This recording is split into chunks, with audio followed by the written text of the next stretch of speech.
We are unto God and the entire government officials. Amen. Let God empower them. Let God direct their path.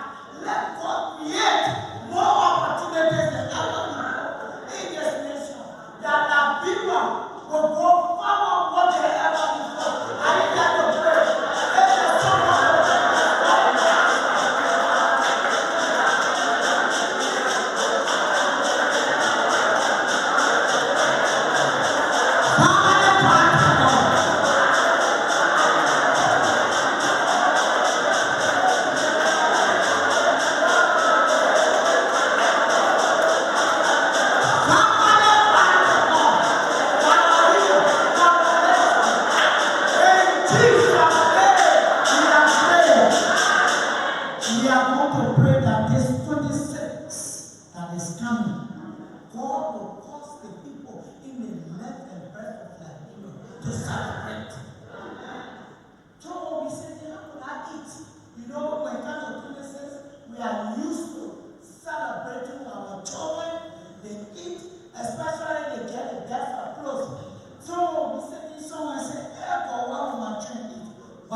Praise the Lord.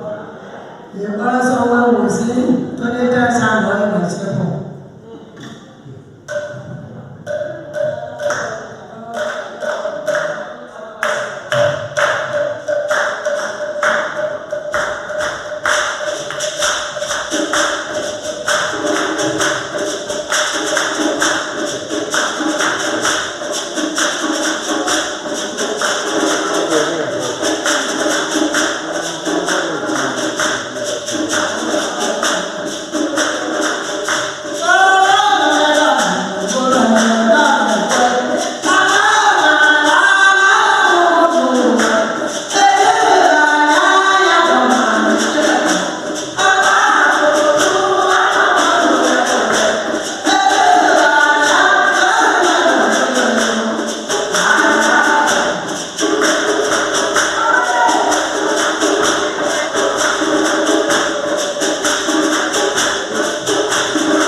a short list. Here she just went to pick up some documents. We are about to start. Our guest from France, our guest from Sweden is already here. Our guest from France, the USA, will be arriving shortly. So we'll start and they will come and meet us to where we are. But in the meantime, I still would like the DJ to give us a gospel interlude while we prepare the Muslim woman who's going to lead us in prayer in the process. We'll finish with a Christian prayer. Later on today we have the Muslim prayer, and then just the glory of God. So we want to recognize all of the for children. For now, we have few children that will be receiving of those books and toys. They will also have a young lady that has a foundation dealing with children around the world. She's going to be here to help. We have a German lady who is arriving today. She wants to help the children and women of Liberia. So we'd like for her to meet some of our eminent women, especially the Ministry of Children. My understanding is that the active minister is here, but the Minister of Gender will be arriving tomorrow. So, and then our guests, some of them are leaving on Sunday. So we'll find how that play are put in place. We also have some investors that are here who want to support women's initiative. But we are working very closely with gender, with the Liberian Women Mass Action for Peace, and corporate women in politics to see how these people can support the platform of women.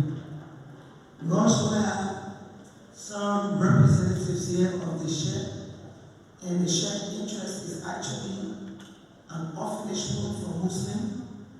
It's an Islamic orphanage home. Is already constructed, and how to support the orphanage home is what we're discussing now alongside with Yusuf Barry and the Chief Imam with Madam Sita Fufana. So distinguished ladies and gentlemen, let me just recognize the Bishop in our midst from Nigeria. And we'll give you the microphone to say a few words to us. Bishop, let me say a few words to. This is the Golden Image Award Women's Leadership Forum. Praise the Lord. If I say praise, you say hallelujah. Praise the Lord. Praise Master Jesus. The Lord is good. And all the time. Wow. I don't know where to start, but let me start from somewhere. I want to first of all appreciate Ambassador, the People's Ambassador, DULY. We saw what happened yesterday.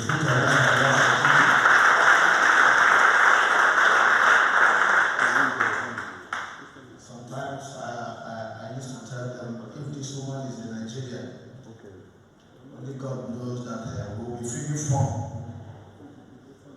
We will be feeling from. You don't know what you have here. You don't know what your God has blessed you with. Let her come to Nigeria, you will see her again for life. Because she's a go-getter. Do you know what it takes to bring all these nations I saw yesterday? All nations. Once Europe is there, Asia is there, America is there, the world has completed. No, you don't understand.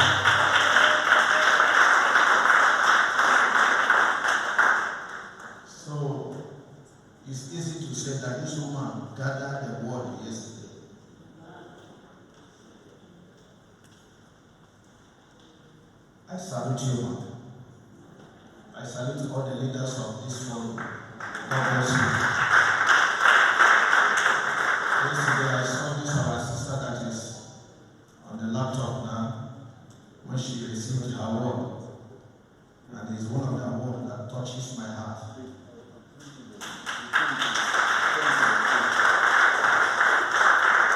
Because we are almost in the same field. When I started my ministry, I started with the leper. We have a colony where all the lepers in Nigeria, gathered. We call it Usakoli Leprosy Center.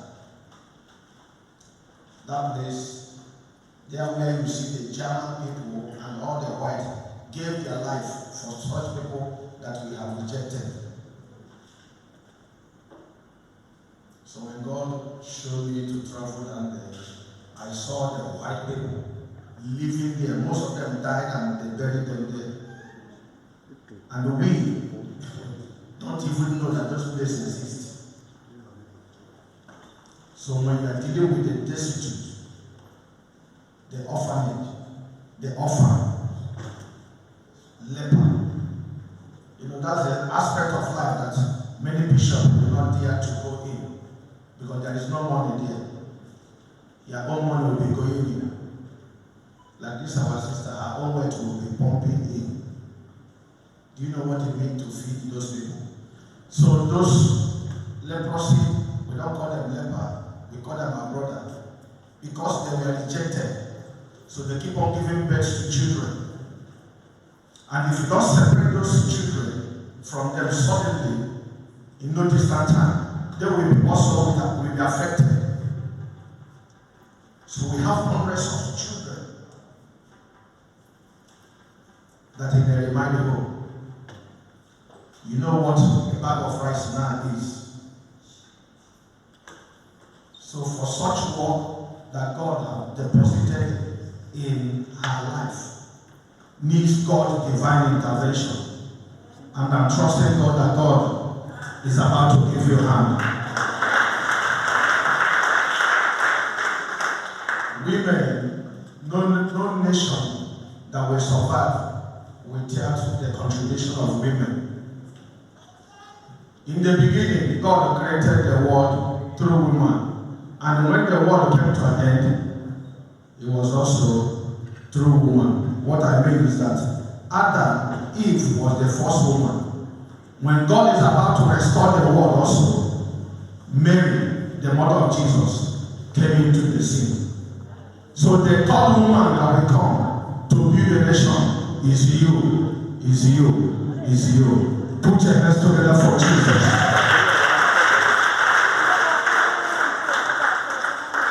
My one prayer for you is that by this time next year, somebody under the sound of my voice, as God liveth, we shall celebrate with you. You are not the person I am praying for because your heaven is too cold. I said somebody under the sound of my voice. I don't know what has limited your life. But hear me and hear God. By this time next year, God will decorate you. God will decorate you. God will decorate you. God will decorate you.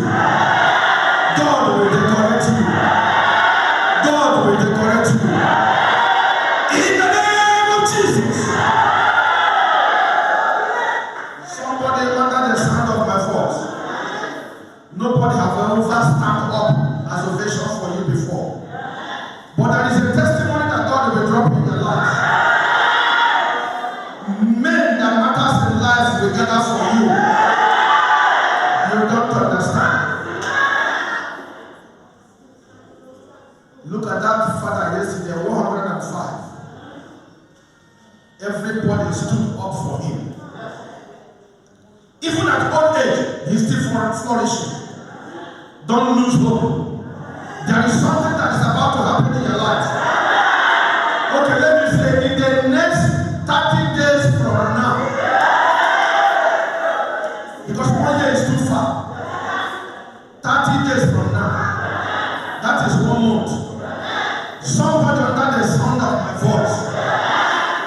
If your amen can be louder, it's your season of congratulations. Your season of congratulations. Your season of congratulations. Your season. Hallelujah!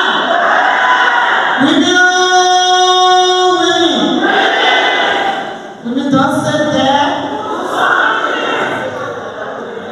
All right.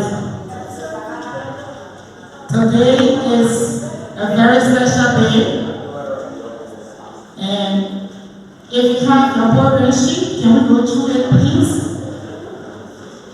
So we have Golden English Award 2022, Bicentennial Commemoration, the Liberia Crusaders for Peace, LCP, in association with the Government of Liberia, present Women's Leadership and Empowerment Forum. So we know what this forum is about, right? Talking about women leadership and empowerment forum. Highlighting the gap of gender disparity in leadership role at community and national level, and bridging the gap to reduce underrepresentation of women at all levels. So this is a very important forum. So I'm going to be an MC for today. And bear in mind that I have the master copy of the progression. So we are done with a round of guests and registration, invocation was just done. Now we move to welcome remarks and overview of the Women's Forum. That will be done by our ambassador, Ambassador DULY Founder. Put your hands together as we welcome her to the podium. Keep clapping, keep clapping.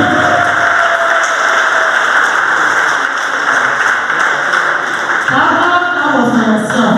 We are talking about a very important of the nominal woman. We are talking about a woman who is setting the record straight in Liberia. We are talking about Vera. Please stand up to give her a round of applause. Let's celebrate. Celebrate her. Celebrate her. Keep celebrating. We have so many reasons to celebrate her.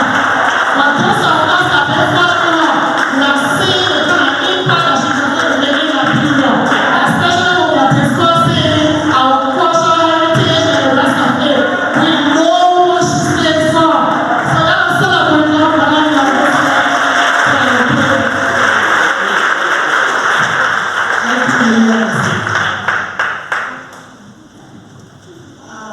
Thank you and thank God.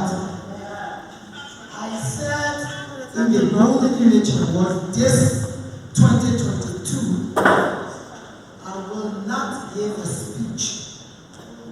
If you want to know a background of the Golden Village Award, I want you to go to www.libgoldenimage.org. You get all the information you need. How it was founded, who founded it, how long it's been, who has been supporting, why is it part of the Independence Day. You get this. So I'm going to give an overview of this. Every year, we have the Women's Leadership Forum before the main event. This year, we decided, because the minister was going to be the guest speaker, and she is the guest speaker, but she traveled and she was coming back yesterday to be here today, but then her flight is coming in late. But the acting minister of gender is here. So at this forum, I said, God, if you help me in 2022, in this program, be the way you want to see it, all I will do is to testify the goodness of God. And I'm going to do that here again. I wrote a song called God Reigns, and another song called Grace. You know when you have grace, when people see you, they don't say, oh,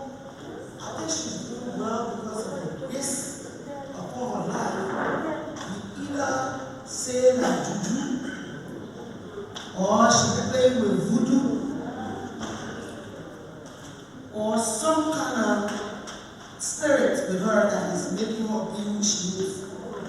But I want to share my testimony with you today. And this testimony I'm going to share with you, you can look through the life as I sit here. I want to introduce Reverend Mother Veronica Smith.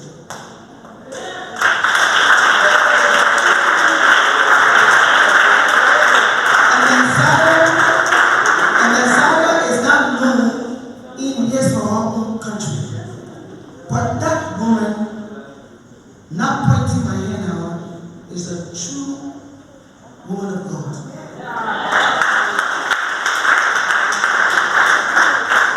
And she's from right here, Liberia. If you have never seen power in grace, listen, brother, there is church. You will see.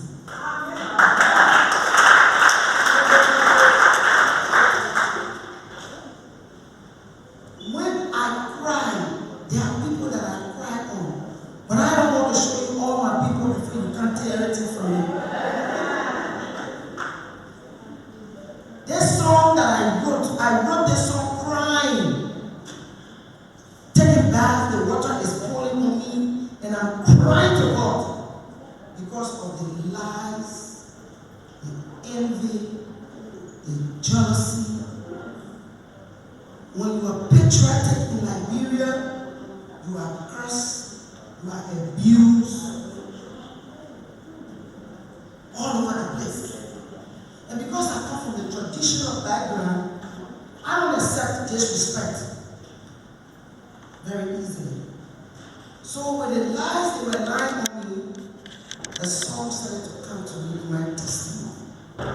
So after I did that song, then I found peace with God.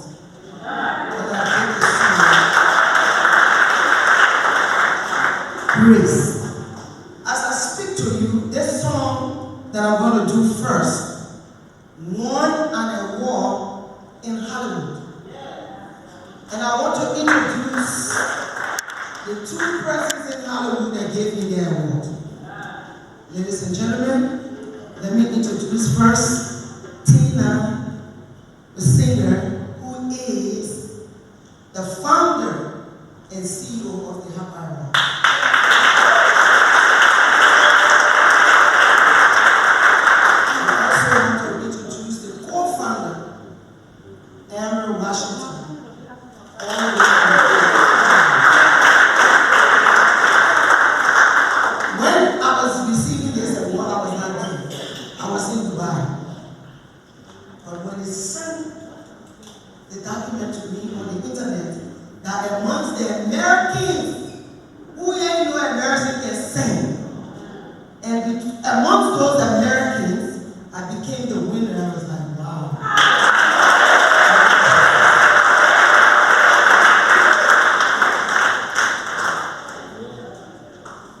So I come to look at this award, look at the lives of Madam Ellen Johnson Sirleaf.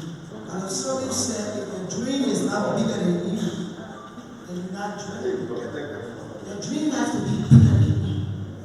And so that strong spirit of Madam Sirleaf having a thick skin is the one I've adopted, but in Christ. And whatever you do, God wins. I was told the president gave me $250,000 to go into the community and talk peace. And when I was in the community, they had a talk show. And they insulted me. They said all sorts of things about me. That if the president does not resign, I will become a collateral damage. And you know what that means. So I wrote the American Embassy, I wrote the United Nations, I wrote ECOWAS and the AU. And the Muslim and Christian community. The U.S. took it very seriously and wrote the State Department and had them put their post first down. And they went after the guy who put the post. I want to validate the talk show host because for me, he's actually one of the soles of my feet. So I did this song. No matter who we are, patriotism, nationalism, not what your country can do for you, but what you can do for your country. Because if we sit and say, oh no, that a different thing, who's going to do it?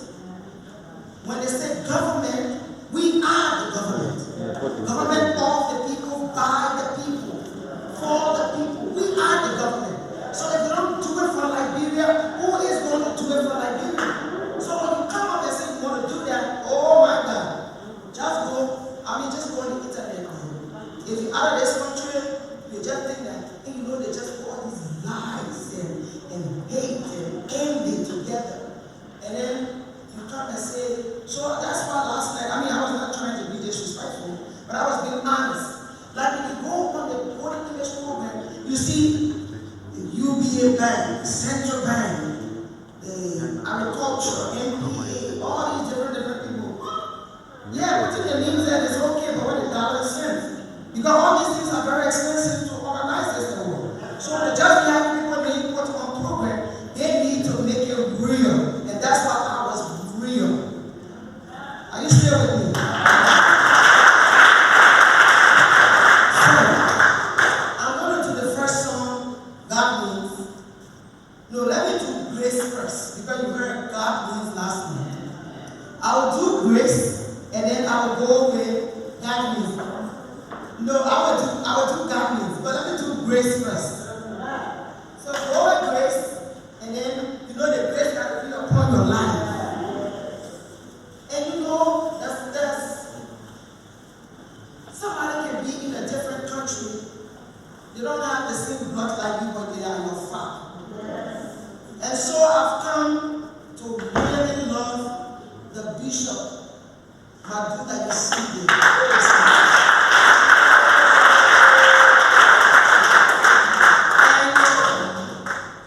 Somebody got to know somebody to show you this person. And so I'm grateful. I'm grateful because I have a daughter and I have a son. And my son and my daughter is the gospel.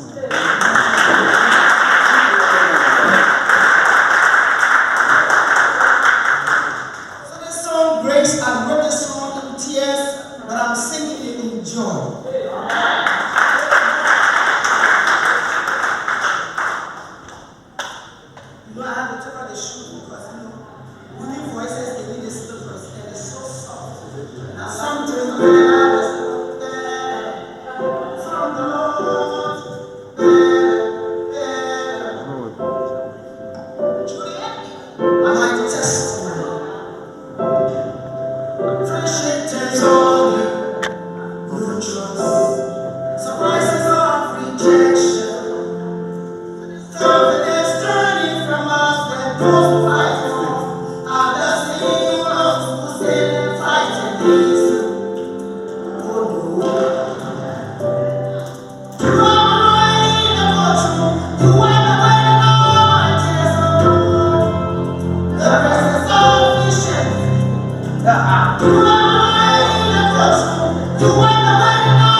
name that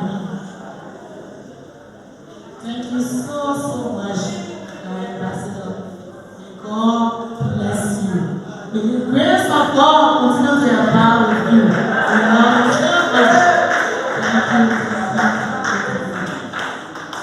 I think we need to put our hands together.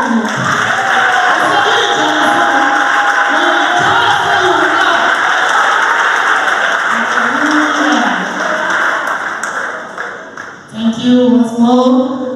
So like I said earlier, I have the master program. When I came first, I did not introduce myself. So I am Selino Siafan from the Ministry of Gender, Director for Women Empowerment Division. So that's me.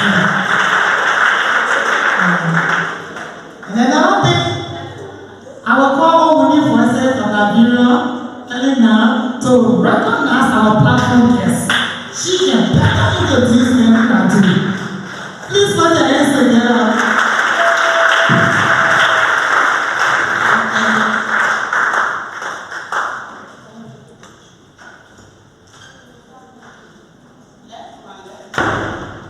We have here, I call her Mama Sita.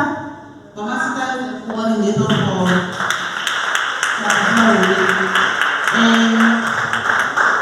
and we have Kevin Monga.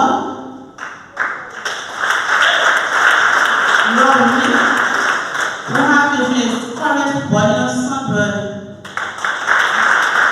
She's a sweetie. We have Councillor Yvette Chelsea Red. She's the coordinator for the Anti-Rose International.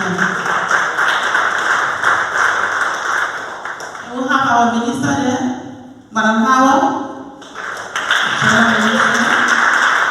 And we have Mother Veronica. That's our mother. And we have our father of the Kappa Tina Rafina. You are all welcome. Thank you.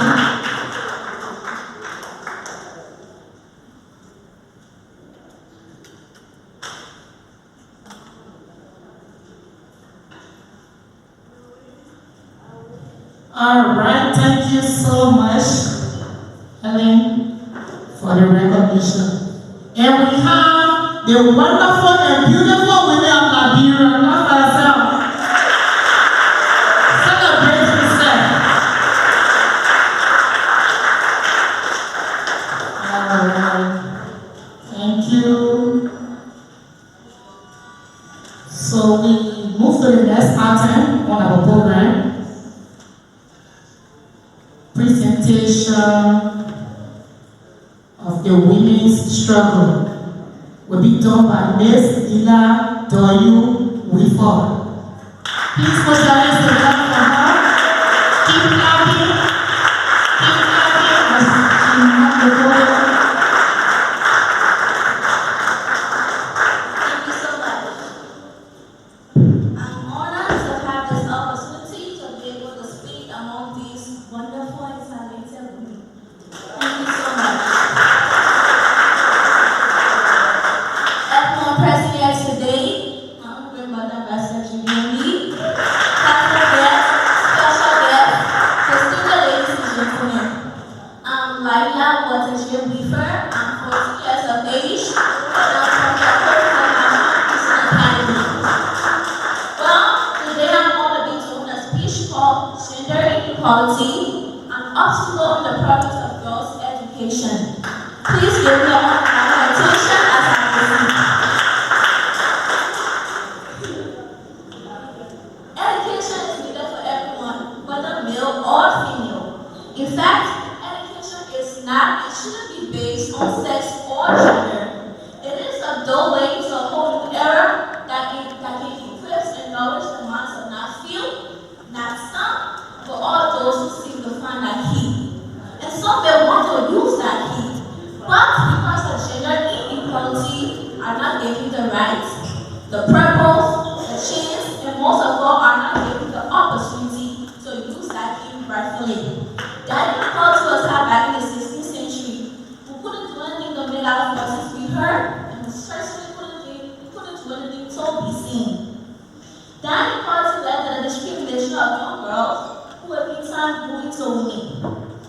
was depressing and is still depressing to know that some communities differentiated and are still differentiating against education of girls and women.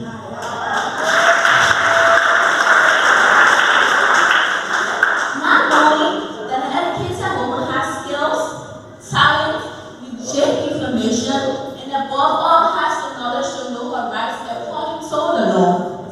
Notwithstanding, education plays a really important factor in the protection of women's rights. It is also a major development for girls' empowerment, prosperity, welfare, especially in the political sector. Excuse me 1 second, please. Women experience inequality because of our gender, especially in the social sphere. Society believes that a woman's role is to do domestic tasks. Her contribution to the household chores is more valuable than her education. Society also believes that women are supposed to follow the gender rule, and which is wrong.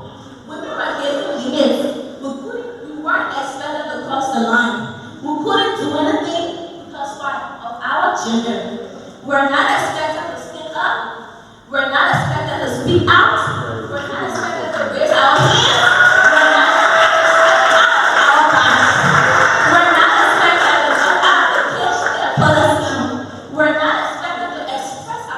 To the world. And why? Because we accepted it all. We accepted it because we were women and men overpowered us during those days. But let me tell you things we weren't expected to do. We were expected to stay in the box, stay for the scheme. We were expected to only speak when we were told. We were expected to only answer questions when they asked us to. We were expected to only talk when they permitted us to talk. Why?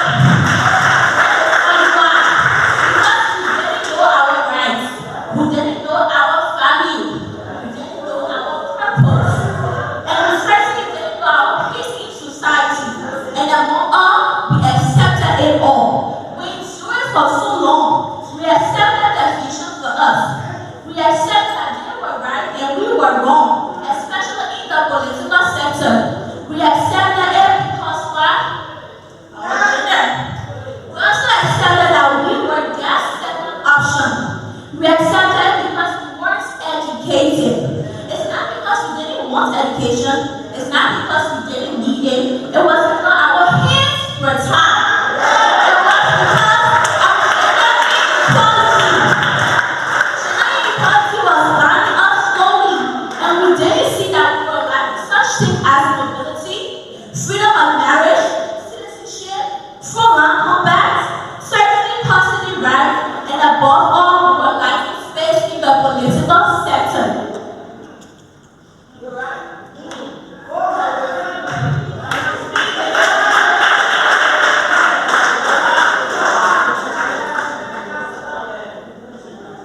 You see, it was this inequality that made us fight for gender equality. From the first female president in Africa, Liberia to be precise, Her Excellency Madame Shirley, commonly known as Africa's Iron Lady, who brought great pride to her country by winning the Nobel Prize Award.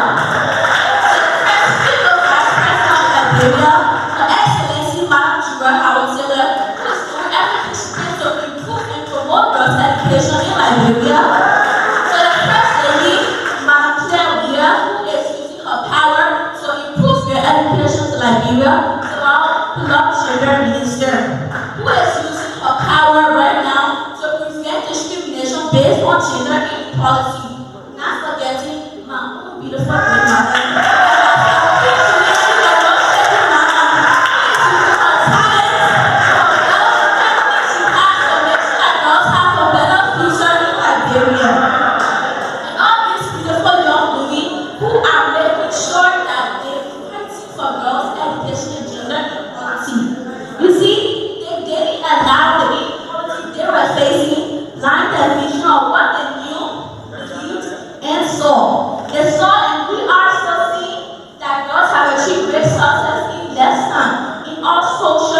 Political and health sectors.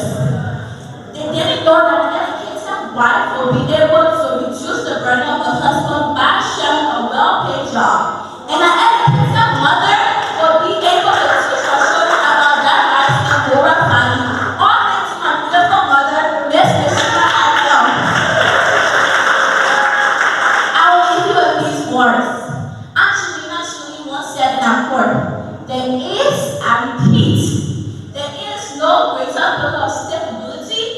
a strong, free, and educated woman. Thank you.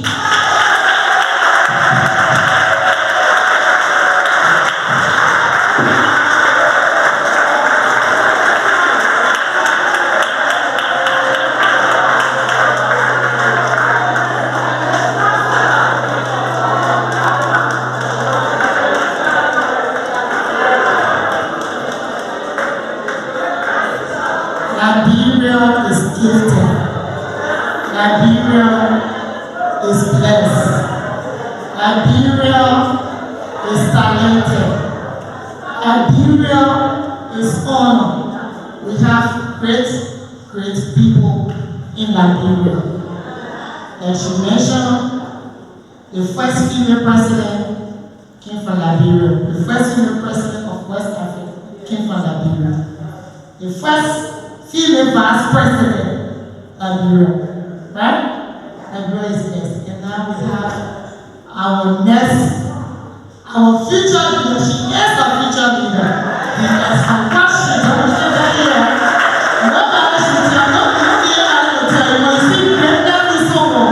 You need nobody to say it. We want to say thank you so much, Miss Leader. Keep it on. Thank you. So we move to the next item on our agenda. We want to do some skipping. Our guest speaker is not here, but we'll call on the Acting Minister of Gender, Deputy Minister Alice Johnson Howard, to come and make a special remark. Please put your hands together in your heart.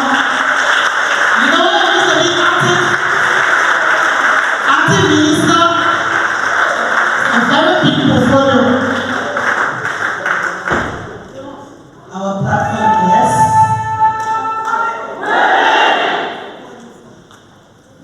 visiting guests from all over the world, the organizer of this great Golden English Award Women Forum, our traditional women, ladies and gentlemen, the folk estate, ladies and gentlemen.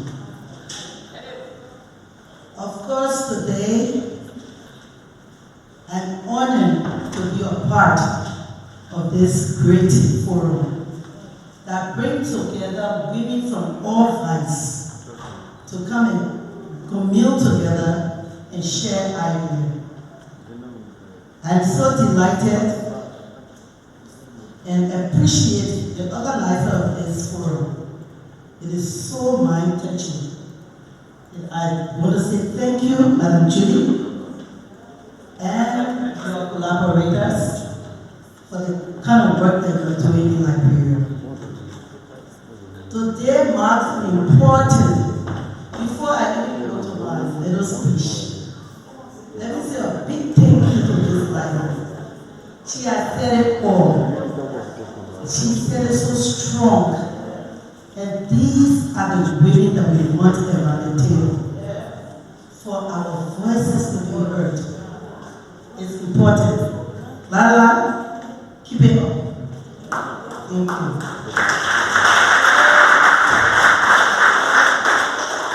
Today marks an important moment where we are all gathered to participate in this bicentennial edition of the Golden Image Award that emphasizes women's leadership and empowerment.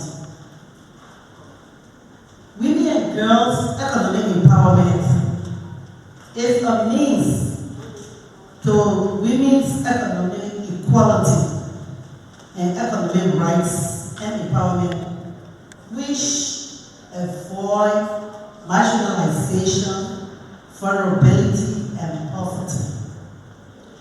When women are economically empowered, of course, they do a lot. And we heard it already. We heard what Lala said to us.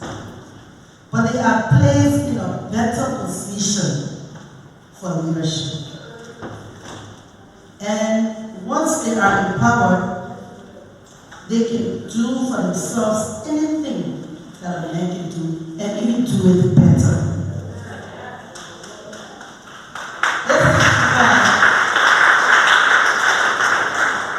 This is why women economic empowerment is important, most especially in leadership. When we talk about women economic empowerment, it goes hand in hand with leadership. Because when a woman is empowered economically, she can fight for any position, she can take care of her children, she does anything she wants to do in the home without any hindrance.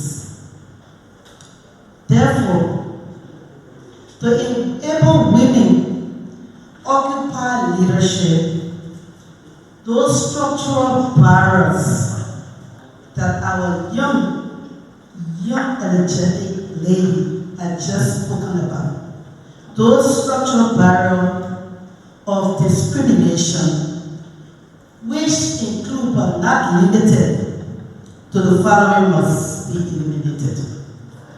The barrier of equal opportunities in labor and employment. We all know when we talk about equal opportunity in labor and employment. Of course, a woman and a male will work in the same space for the same job, the same position, yet a woman will get less pay than the man. Those are some of the barriers that keep us back. Those barriers to work in formal sector must be eliminated. The barriers of land rights, where a male child, even though he is young, in a family, and a female is older than him, but because her gender, she's a female, she has no right to the land. And this is something that we continue to fight and continue to talk about in Liberia. We're talking about those barriers that will stop a woman from being economically empowered. Those barriers have to be removed.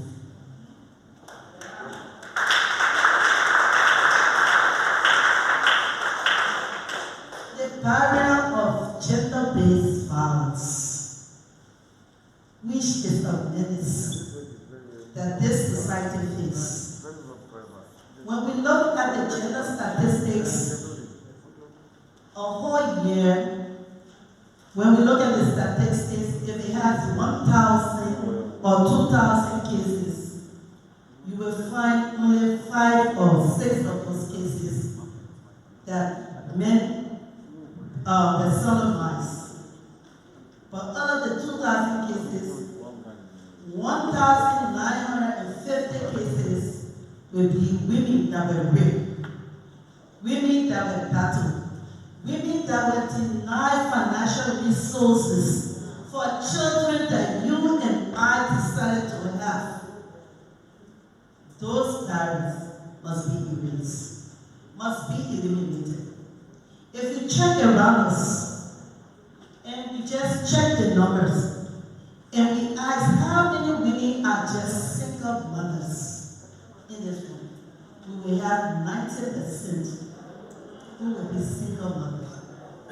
And all of the burdens of marrying and caring and taking the children to school to graduate from college, it is all on the women. Those barriers must be removed. This is the only way we can be empowered. Our great-grandparents did it. Our grandparents did it.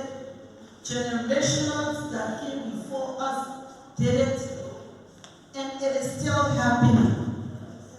Women are still left alone to fend for the families. Even though the men make more money, but that woman is the one that has to take complete control and complete care of the entire family. Not only the one that she birthed, but even the one that she did not birth, their children. Those barriers of inequality has to be removed. And if we want to move forward, the lack of sexual reproductive health rights are also issues that face our women today and our young girls.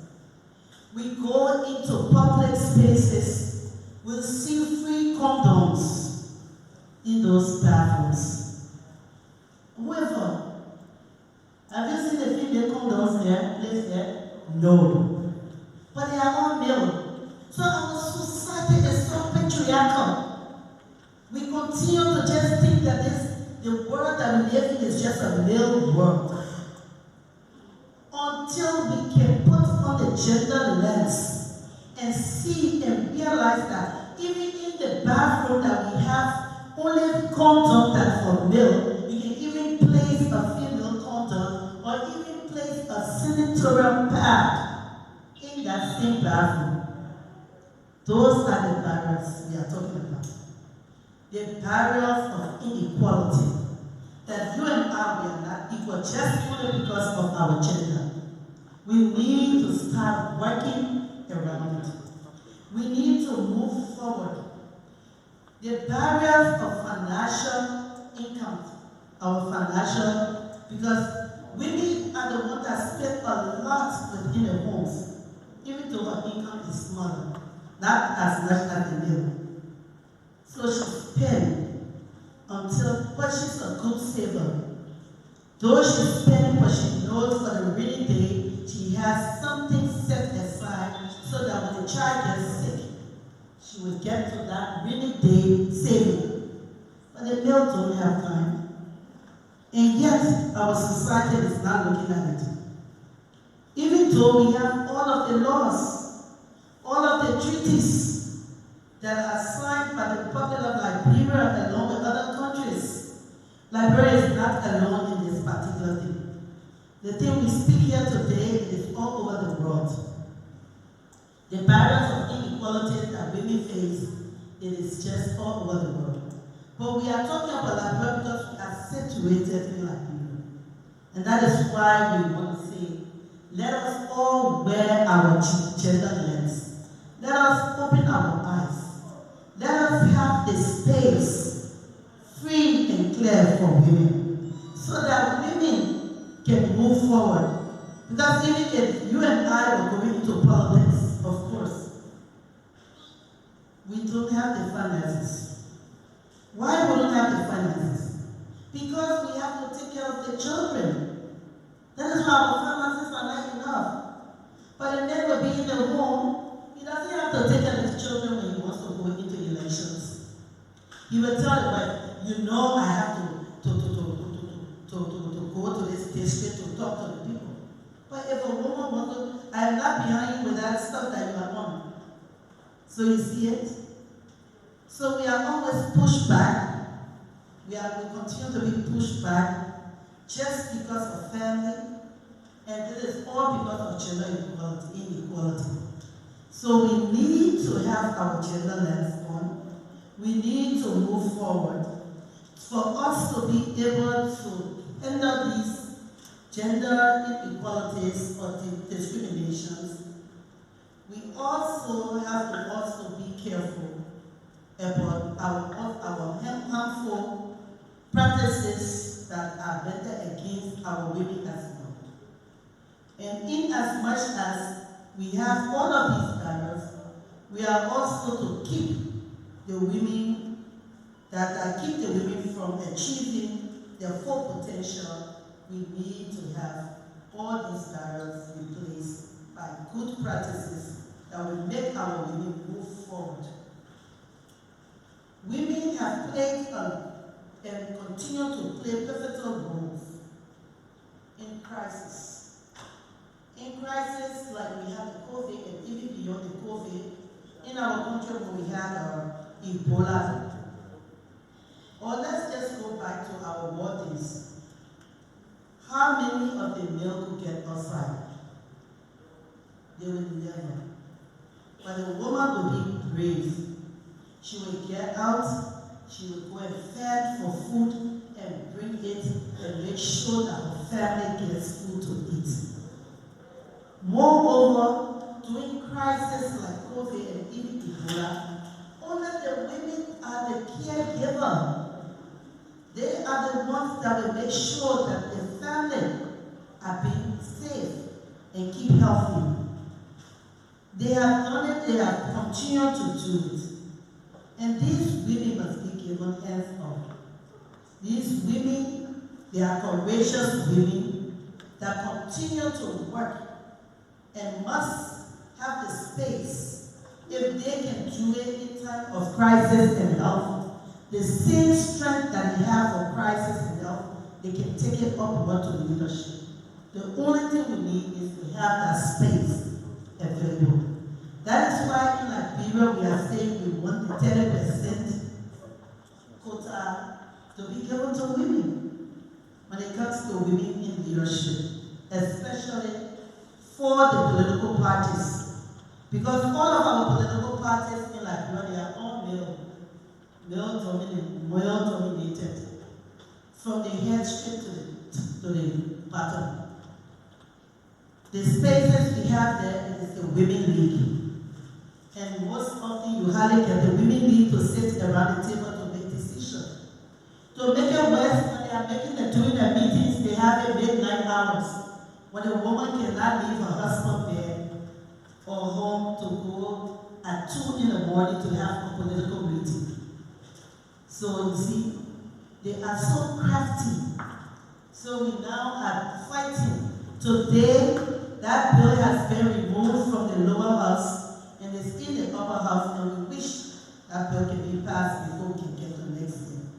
So that it compels all of our political parties to ensure that 30% of gender, we just say gender because we know all of the parties, the political parties here, are all male. But however, just in case a female or female party comes out, that 30% also should be shown on your listing that you submit to NEC. So we hope that we will make sure that, to ensure that our bill gets through from the House of Senate, so that our political parties can now start working. So a lot of them have made commitment. So a lot of them have said, we are going beyond the 30%. In fact, 30% is too small. It's been a long time. We've been asking for it. It's been a long time, even during the past regime. They asked for 50% and they played around it, and then it just went down. And we see what we have to do. So they will have only 11%. In fact, 11 female in the entire 105, both houses, representatives and senator. 11. How can our issue be heard? How? Because we are not around the table. And we are so few, and majority votes take the vote. So if an issue of women get on the floor, it will never be heard. So women, we are here together in it. We need to start cutting out for women to stand up to be elected. And let us forget about electing men that will not put our issues on the table. In conclusion, we need to strengthen resources for gender equality, wherein gender will be mainstreamed in various policies, documents based on sex and age disaggregated data, to ensure that when we talk about gender being mainstream, we want that even a child from the hospital from day of birth, she can get the best from the hospital bed straight home. That issue about her will be lifted up. So once we have people doing that, our government doing that, and every one of us, because it does not, like Julie said, the government is by the people, for the people, with the people, and it is we are the people today. So let us put our heads together and make sure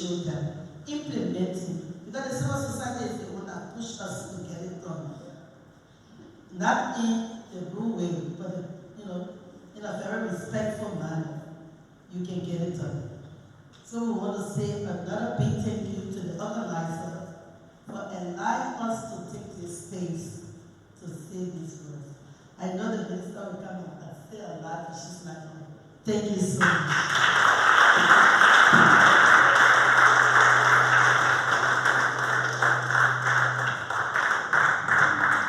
Put your hands together, you do better now.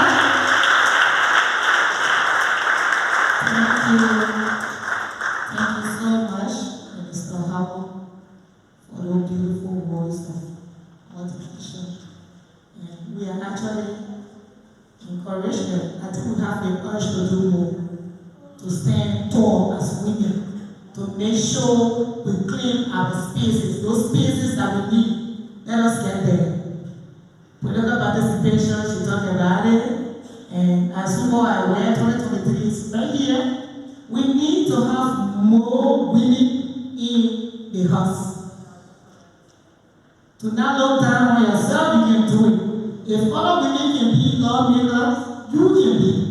If Madam Ellie Johnson standing herself as president, you can be president.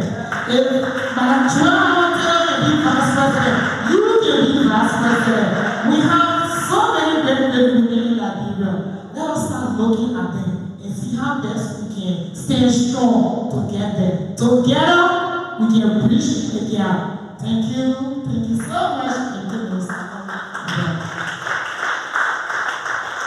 So, we talk about the Minister of Gender, Minister Williametta E. Sedita. Most of us can hear about her, but we don't really know much about her. We need to know more because she continues to do more. Every day our children being raped, you will see her all the street looking for them, calling people here and there, getting the tax. Go after those perpetrators, make sure that a survivor receives justice. All of that she has done a lot and she continues to do more. So we need to hear a little. We'll call on the ambassador to do that for us.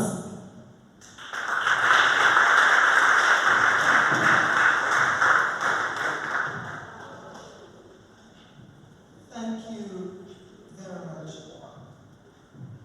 I will speak to you, but I want to give young people the chance to do the things that I was given the chance to do. I want to first say, I want to introduce Lila in a different way. This ambassadorial title as cultural ambassador of the Republic of Liberia, let me let you know that it's an honorary title. It has no money, no check, no subsidy. I'm not in a national budget. I don't get paid at the end of the month. The only thing I get from government is a diplomatic passport. And if you read my commission, the commission says Ambassador at Large for Culture, Republic of Liberia. I was commissioned 27 years ago, and I don't have a check. Neither do I have stationaries. But I'm not the only ambassador. They have Ambassador Mara Duakasa. She's the ambassador for gospel musicians. They don't fight Mara for anything about doing any. They fight His grace. I'm also everyone's goodwill ambassador for peace.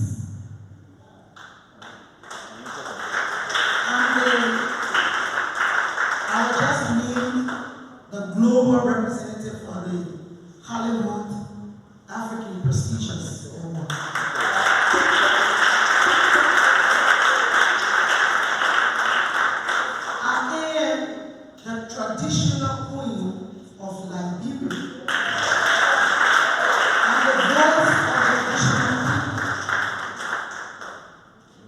So this one ambassadorial title is an honor. Who will honor you? You say, oh, will take the honor from me. Until I die,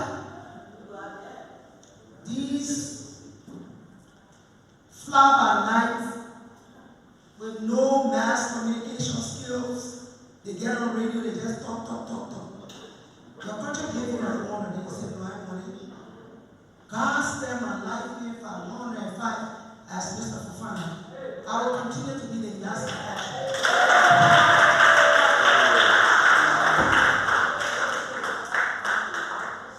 So, I thought to just bring that up and introduce Lila. Before she comes, I want to give her a chance to read the profile of our present gender minister, Rapiso Santa. I want to just remind you of the life of Ellen Johnson Sirleaf, Joel Howard Taylor, Clara Marie Duncan WEAH, Peaceful Sidita, Teresa Lee Sherman, Lima Ngui,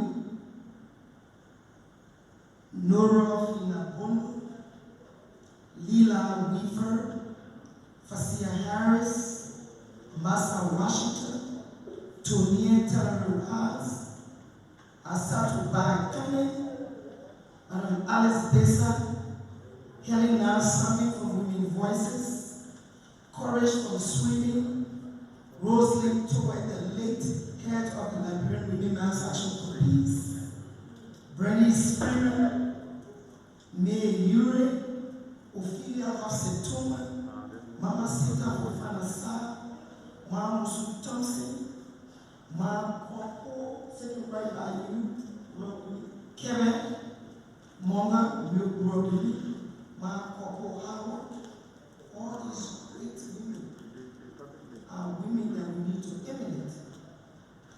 So I'm coming out with a new project. I call all these names for a reason. Councillor Yvette Chesley Bray, the former Minister of Foreign Affairs, Madam Honourable King Akabele, Major Kamara. We are calling on all these women to join forces together with a new project. The new project unites mind. And that project that the older women should mentor each young woman. So we select a young woman and bring that young woman on stage. This is the new project. In the national legislature, I know you will say, but Julian is not a politician. No, I'm not a politician. I'm not running for public office. But I'm running for women to be in public office. So we need this new project. And the new project has to do with policy making and advancing women peace and security. Policy that will bring us together to make sure that the mandatory 18 seats within the national legislature, it is not voted for,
never do something for us if we're not there.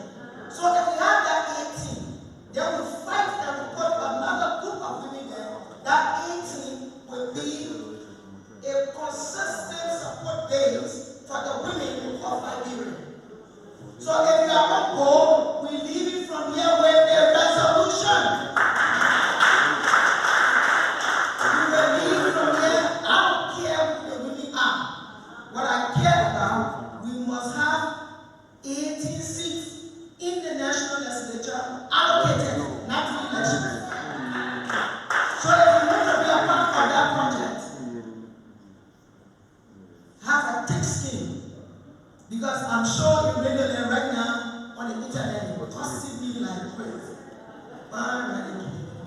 We want 18 seats. We want 18 seats. And that 18 seats will not go to elections, which will make sure it's allocated and women will be assigned to their seats. That is our new project.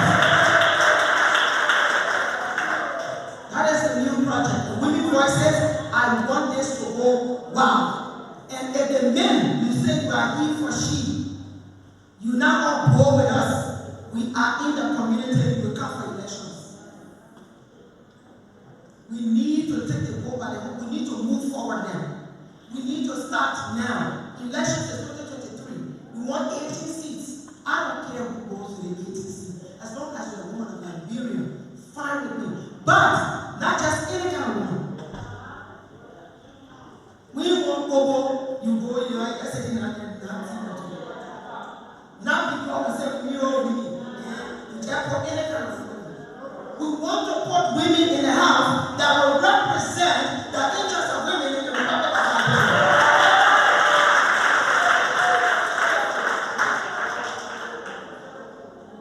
We don't want to put women that will be fighting the interests of women of Liberia. So if you want that project, we start the resolution today. That's what this forum. And I want to introduce, we have to be brave. We have to be focused. We have to be brave. We have to be focused. Oh, no matter the person can say all sorts of things about you, it's okay.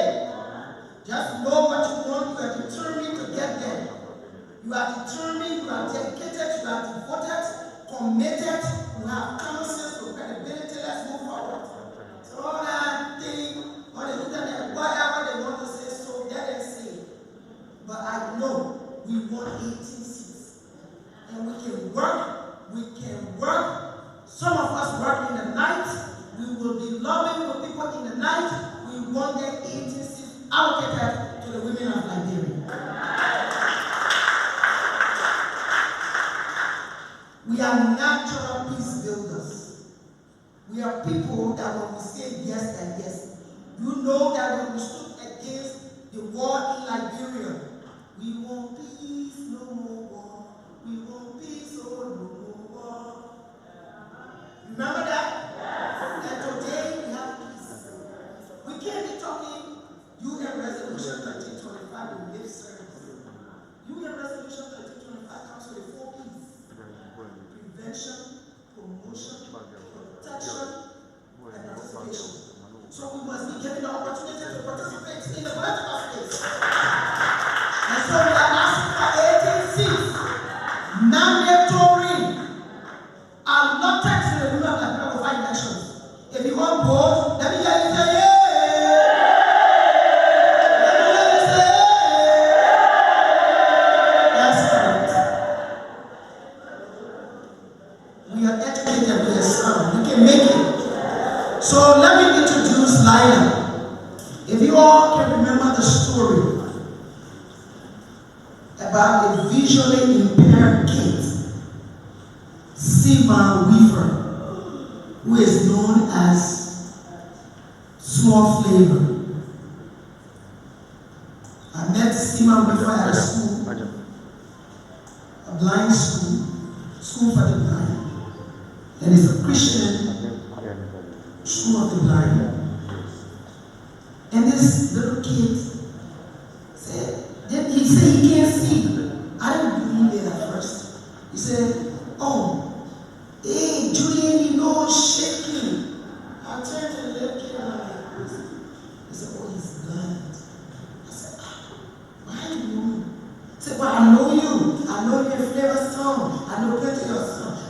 sing some of your songs. I said, oh, but singing and me. The boy sang the song better than me. I said, oh, what kind of kid is this? And I got interested. And I asked him, I said, what would you like to be in the future? He said, I'm a musician. But my favorite musician is Flavor Namani.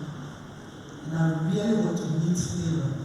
I said, I'm not promising you anything, but, you know, God said yes, we will do it.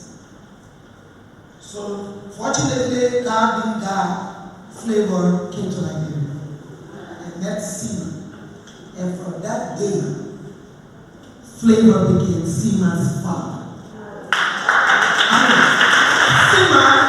Flavor became the father to Seema. And they have a very divine and cordial relationship that I'm saying to God, God, you are good. That Seema sister is Lila.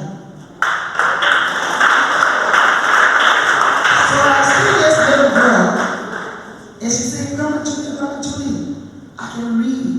I said, no, I'm reading this. And I'm looking at the girl and I said, oh, that's how other people gave me the opportunity. I was like this, always being everything. I said, look at this girl. I said, I'll put you on stage show. I think Minister Howard. She's gone? Okay, but when Minister Howard comes, I think Lila should be an ambassador for gender equality.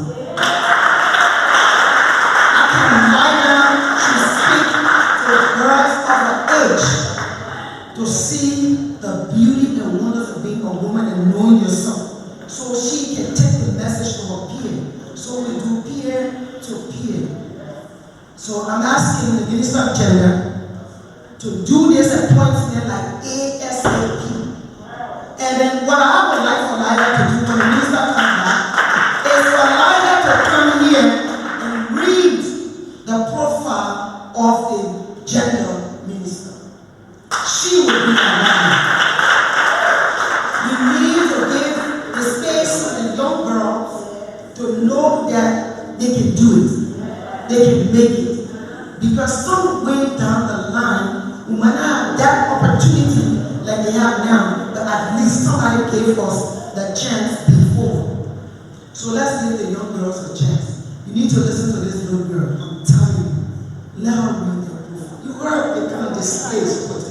And if you don't do that appointment, our work with counselor will go to the UN and they will make the appointment. I'm telling you, we are talking about women issues, we are talking about life affecting sexual exploitation and abuse. They are raping young girls, and the young girls molesting young girls, and you got a potential young girl that's standing up to know her rightful place in society, and she is telling you about equality and inequality, and you think you can appoint her? Now, let me hear you now. Mama, you need to take this. This little girl must be appointed so that she serves as an ambassador for peers to say, wow, if she can do it, I can do it. That's why we brought her here with this case. Now, I'm just waiting for the minister. I want the minister to give me my time. And then I'm speaking, the Harper Awards, they are here. Harper, they come from Hollywood. You can see them, they look like stars, but full of a lot of humility, good people. And so they are here, they are watching. Wait, my child, take your stage. And I'm minister.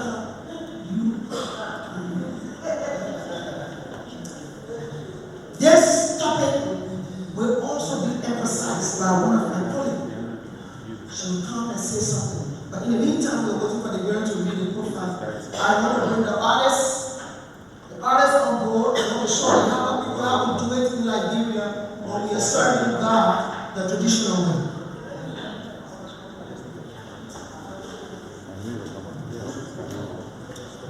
Crusaders for peace.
Minister the gossip.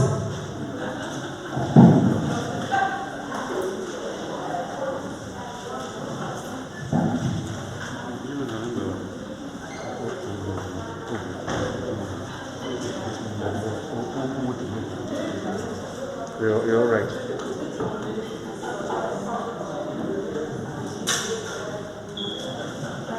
I'll give you the answer. Please give me your ears.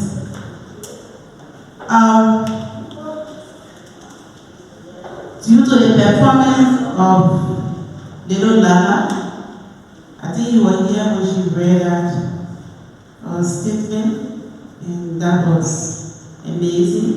So the ambassador put in, asked you to tell the gender minister proper that Lala can carry the message to her peer so that she, Lala, can be the ambassador for gender.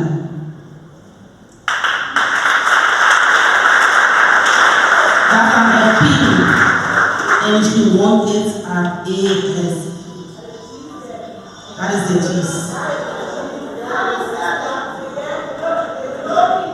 So we don't know how to write. She's not going to get gossip. She didn't get my gossip directly. Minister, we are calling on Lila to come and read the profile of the gender minister.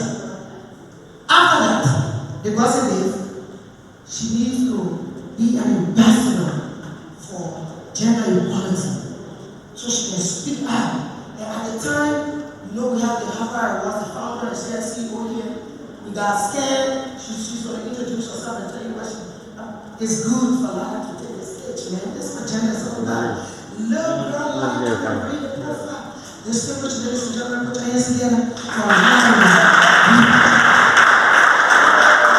We want to acknowledge the number of the representative of the great district in Bone County. Please come, and I know you're not saying like that. The Honorable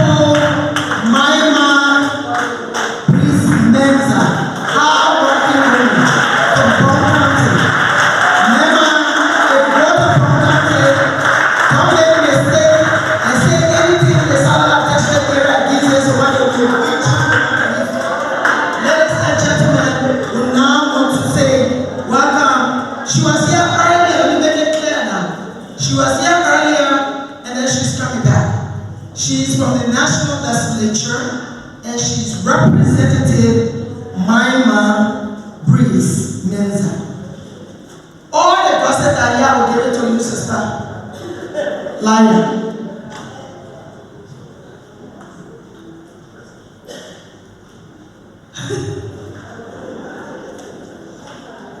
Grandma, words cannot express how happy and grateful I am today.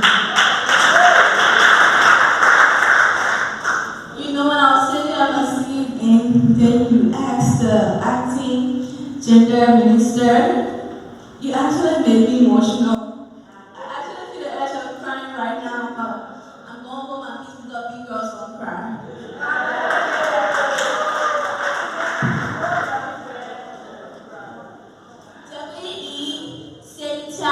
Minister of Gender, Children and Social Protection, Republic of Liberia. I proceed. Mrs. Wilmita E. Sekitia, a consummate, well-rounded professional, over 17 to 18 years of senior managerial proficiency with expertise in social policy, advocacy, communications, business, and non-profit. Currently served as the Republic of Liberia Minister of Gender, Children and Social Protection. As an active advocate for women, children, youth, and the rights of the vulnerable, she has maximized the opportunity to leverage her multi-talented skills of working with diverse groups while being self-motivated and resulted organized even at the level of the government of Liberia Executive Cabinet. With a background in the rest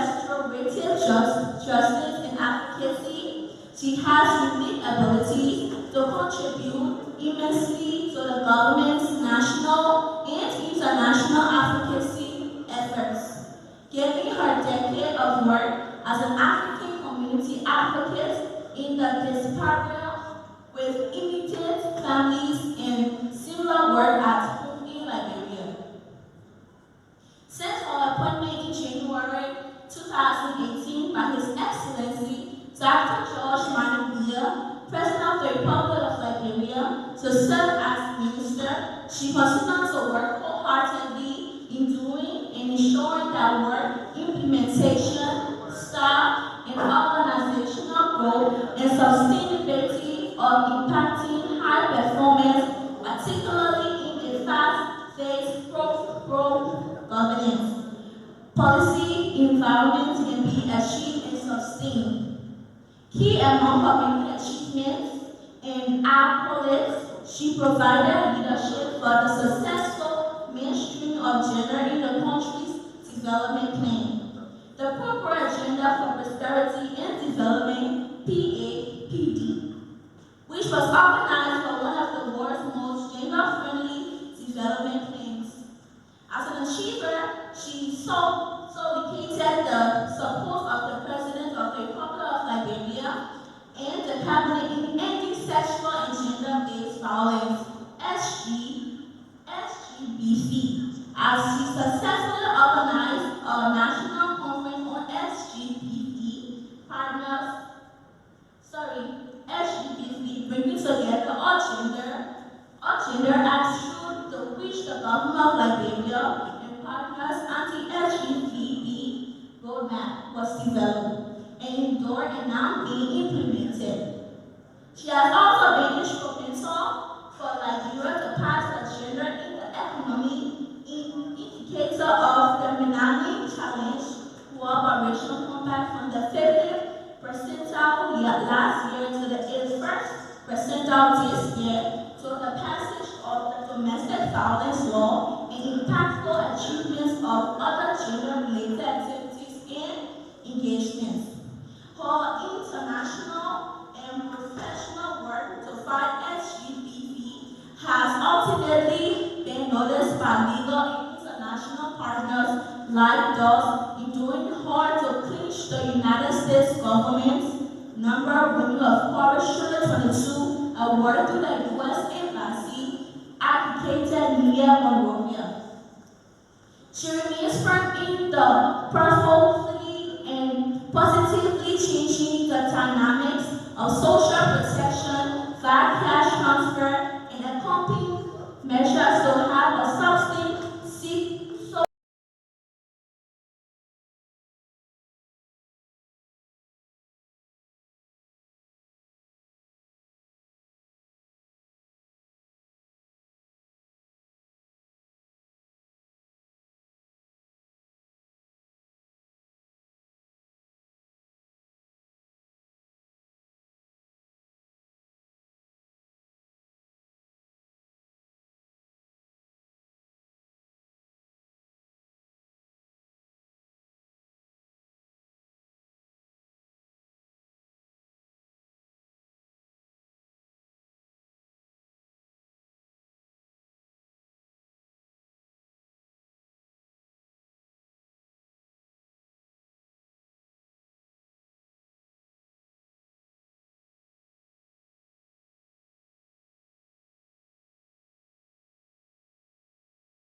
there, you alone cannot get there.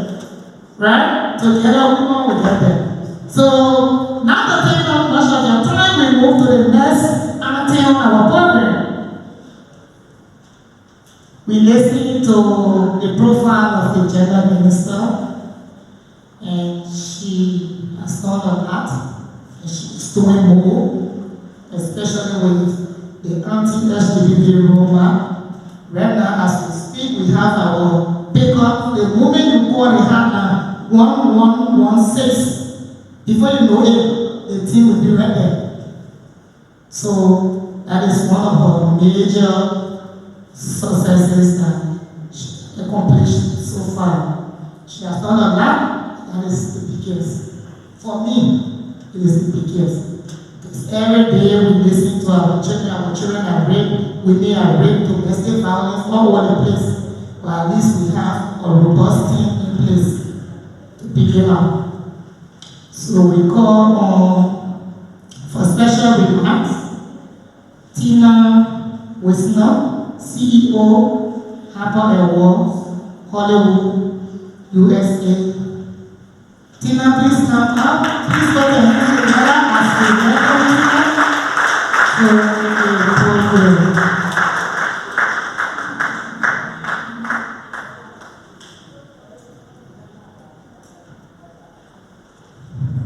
She is making her way here.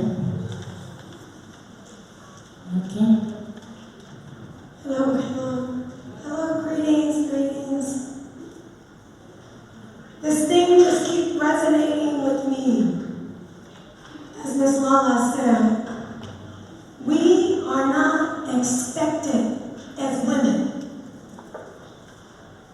We are not expected as women. I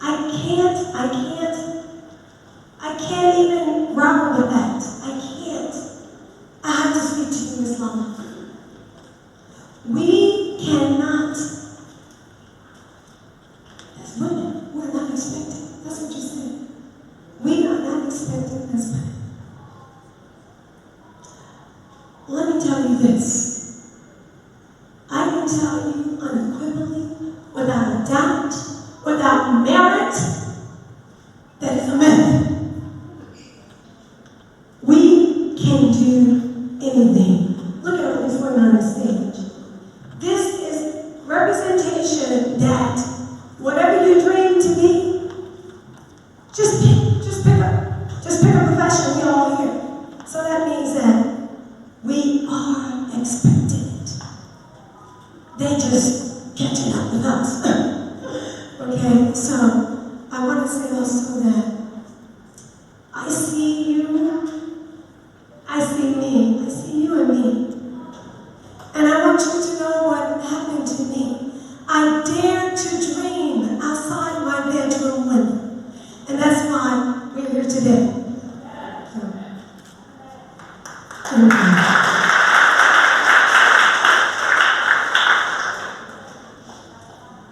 Thank you so much for allowing me to be here and to be moved by so many speeches and people expressing what it is to be a woman in this society today.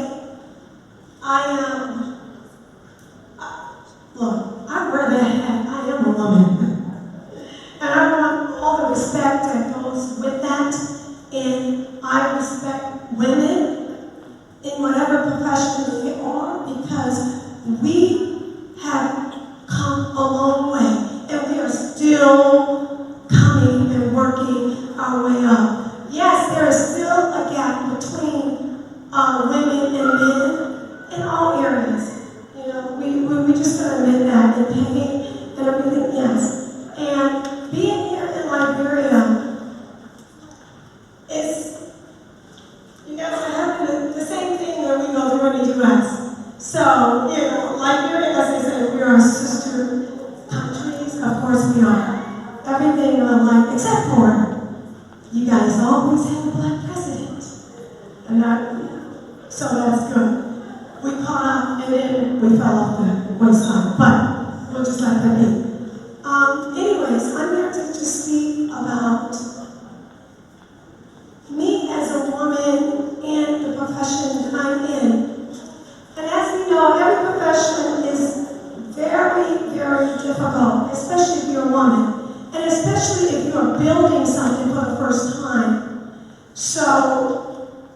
We have the award show, the Hollywood and African Prestigious Awards, and my co-founders here, Amber Washington, and both of us are little girls from the west side of Chicago. You may say the slums of here, you know, that's where we're from. And it was a lot of hard work, you know, and we made it work. When we decided to build the brand of the Hollywood and African Prestigious Awards, it was very difficult because of people, non-believers, we should say. But it was a time when, especially in the U.S., there's a lot of award shows there. But this particular show did not highlight what we wanted highlighted, which was Africa, our homeland. And so it's very important to create something that we can bring to the U.S. and show our culture in a way that it was never shown before. So, of course, we took the best of Africa, which is really all of us, but we wanted to display it on the stage in Hollywood, in the California, so the world can see, because they pay attention to Hollywood. And so with that in mind, it was also a place where when you come to visit Africa, from Africa to the U.S., everybody's looking for something. And when you're in professions and you're an honorable person, and we wanted a place where you can feel home. Everybody knows we have the Oscars, we have the Emmys, we have the Grammys, but those doors are not open to a lot of us. And so, because of that, I said, they don't have to let us in. We're going to create our own. And we created our own, and then when our people came over, they felt comfortable. How many times have you walked to places where your name is not on the list?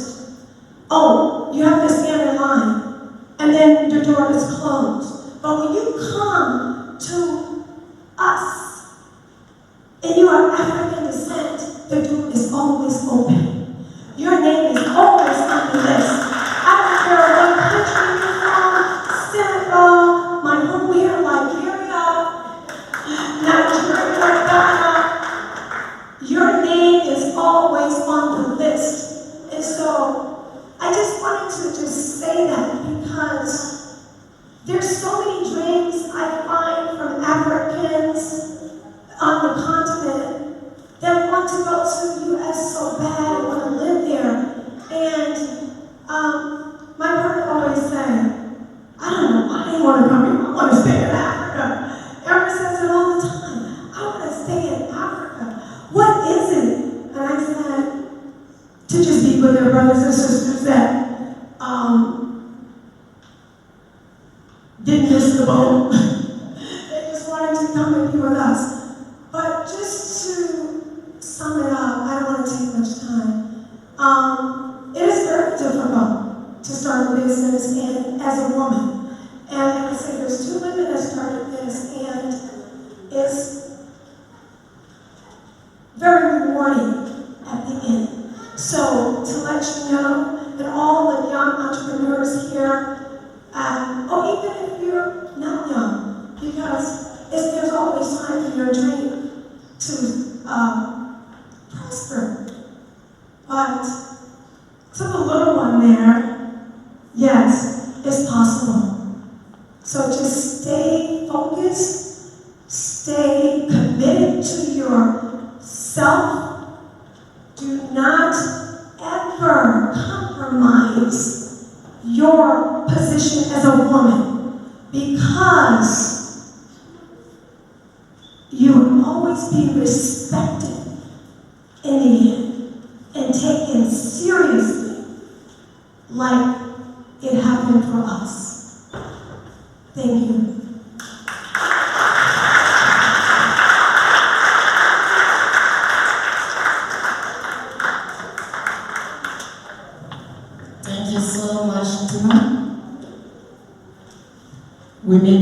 not compromise the position.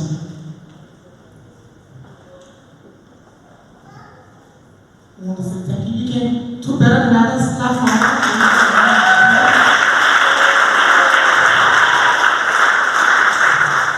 Okay, so our next speaker, we're going to go on. Like I said, don't forget, I have the master copy of the program. So we will call on the scan from the USA to just 2 minutes. Step man, please come on, darling. Yes, you scan? Yes, scan. Scan. What's scan? Sorry.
Just learn from yesterday and keep moving forward. Let yesterday go, and you will find You can't worry about it. It's God's plan.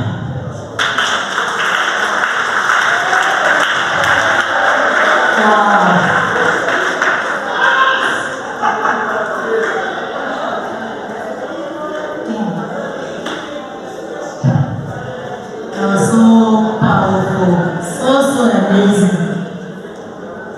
Thank you for that short performance, Ken. Thank you. Please clap for her.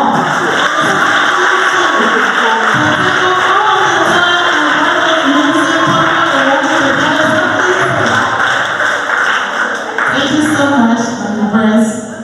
And Ambassador, you did well. I'm looking at this. No, she was singing and just in my head. This. Wow. And just unique. We all have our own area of specialty. She just demonstrated her area. And yes. Okay, so just special recognition. I just want to say thank you to Scan, because Scan is an American and had that accent. So what Scan was saying, her name, S-C-A-N, means saving children across the world. That's her name. Scan has a foundation, and the foundation is to help underprivileged children.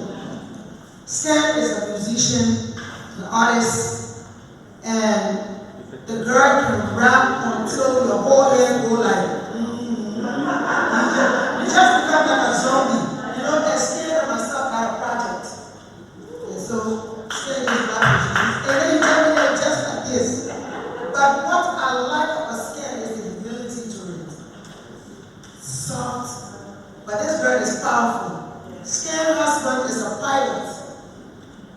So that their black children teach them how to fly the plane. And to leave everything she's doing in America. Nobody paid her a dime. Nobody. For Scan to leave the United States because of the bicentennial to come to Liberia to say these are my people. I will go to Liberia and I will share my wealth with the people of Liberia. Is commendable. So we say a big thank you. Without the love and the passion that Tina, the CEO and the founder of Harper's have for Liberia. If Tina gets to talk about Liberia, she starts crying. Tina believes somewhere, she's from Liberia. So the passion she has for Liberia, and we are working on some stuff. And last night, my president, my president is a black president, and the man is.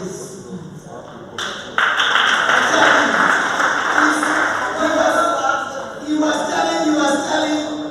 telling Tina, said, hey, in Hollywood, you'll be standing like this and telling you where I want. I said, we're standing like this. He was amazing, but when somebody call you to come for an award, it's different. When people bring an award and bestow an award on you, it speaks volumes. So we want to thank Harper Award for that honor that it gave our president. Our president with a story. Our president from Gibraltar. Our president from the slum. Our president that came from here and to the top. That worked his way through. That many days in the community he doesn't know where to turn. The same president that is with the at-risk children, youth in Liberia, telling them you can be whatever you can be. Because look at me today. I'm Africa best, Liberia's best, Africa best, Europe best, world best, and then president of Liberia. So don't let nobody break it. It is that president that the Harper Awards came to honor. He's our own. So let's give it up for the president and governor of Liberia. Thank you.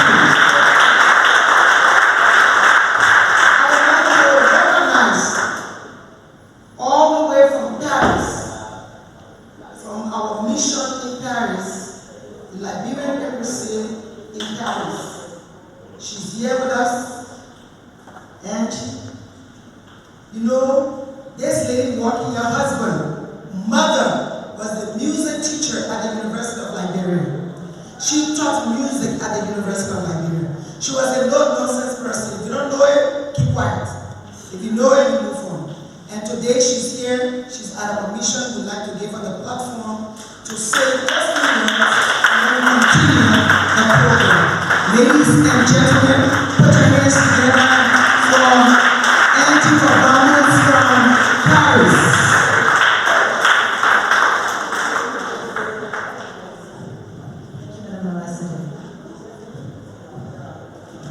The high table, my respects, my honor.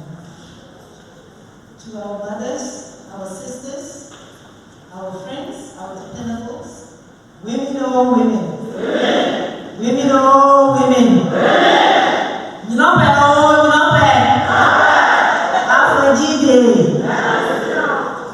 was just asking our mothers, our sisters, and our friends, how are they feeling?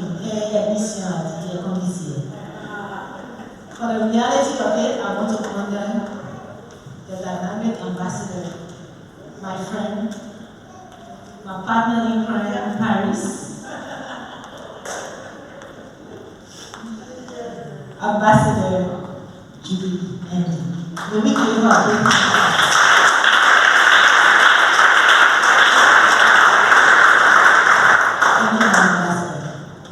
In all due respect and recognition, and Angie Kolu Nirwan Yambu,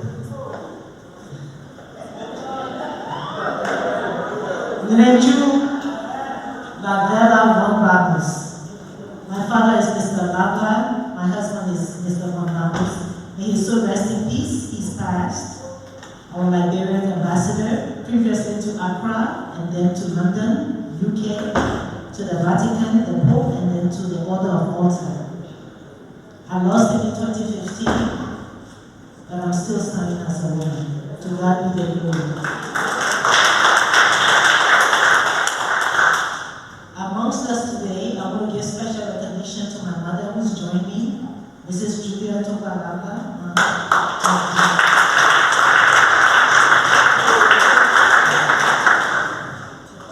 The beauty of being a woman is that we recognize the strength that is within us. And that strength does not remain within us, but we have the ability to what? Stretch out that strength to one another, to each other. In that light, our gathering here today, and for what Liberia stands for, as we celebrate our bicentennial, it was a union of meetings of equals, of minds, of a vision that will go to a place and will find peace. And in that peace, we'll find unity. And in that unity, we'll find wholeness. The wholeness of a nation is in the cradle of that mother, that woman. Despite the environment she finds herself in, she will make sure that that child will have his or her rest before the night ends. That mother, that woman, that has no limitations to what she can do, to what she intends for that nation that she finds in that child to become. There is no limitation to what extent to which she will go. It is that woman we are celebrating today. That woman that came from across the seas to come to this land. That woman that she met in this land, that held her hand, and together they have built a nation called Liberia. It is that woman we all are here representing, and it's that woman we are all celebrating. I grew up in Ramses, Rankin County. I grew up in Zozo, Lofa County. Eventually, I went to Monrovia to finish high school, went to the University University of Liberia, and in the interim, we had our civil war. I lived in Accra as a refugee, sleeping on the floors of the Butukio camp. My parents, both father and mother, and my father still rest in peace. I offer this day to him as well, and to my husband. All he wanted, and all my mother wanted, was for me to become a medical doctor. There was nothing else, high table, I could do. But I'm ambassador, I want to be a musician. I love shaking myself. My mom and dad will not hear about it. As she sits there, my mother, Mrs. Lala, she was so calm and quiet, but she was a mommy pepper. This woman would buy me my tips and everything, and I would play my music.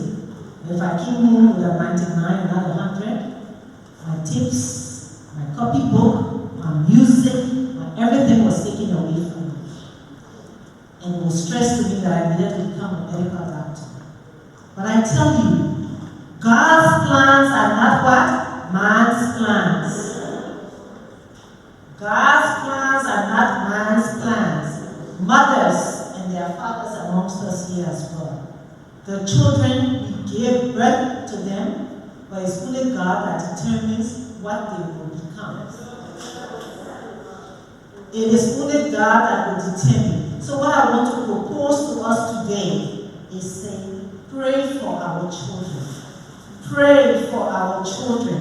The children are the nation, and our prayers and continuous support for them will lead them into God's direction. Today, from being a refugee, I am a diplomat of the Republic of Liberia.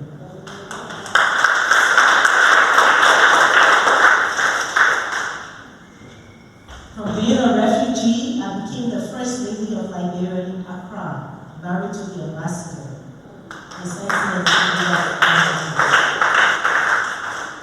From being a refugee, I got my master's in governance and leadership at the Institute of Public Administration in Accra, Ghana.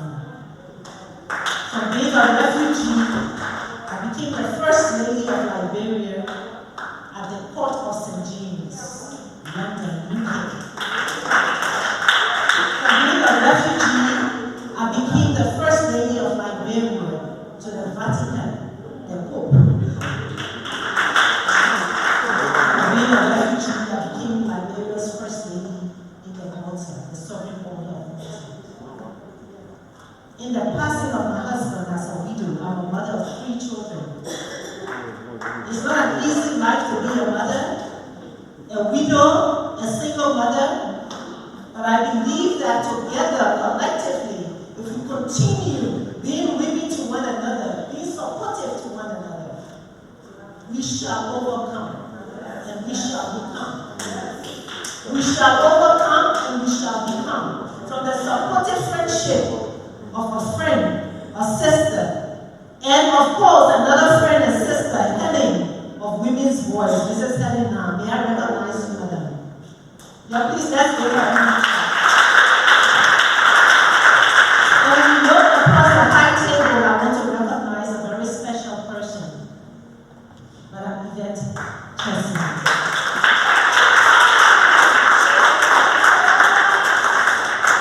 I also want to recognize a young woman I call my little sister, but she's powerful. I want to recognize her courage. Recognizing all the women on the high table, it's an honor to have had this opportunity to sit next to you and to be able to speak to all of you, mothers, friends, sisters. Even though I was told it should be a short brief, but I could go on and on and on. I have come to Monrovia not because I'm a diplomat in Liberia.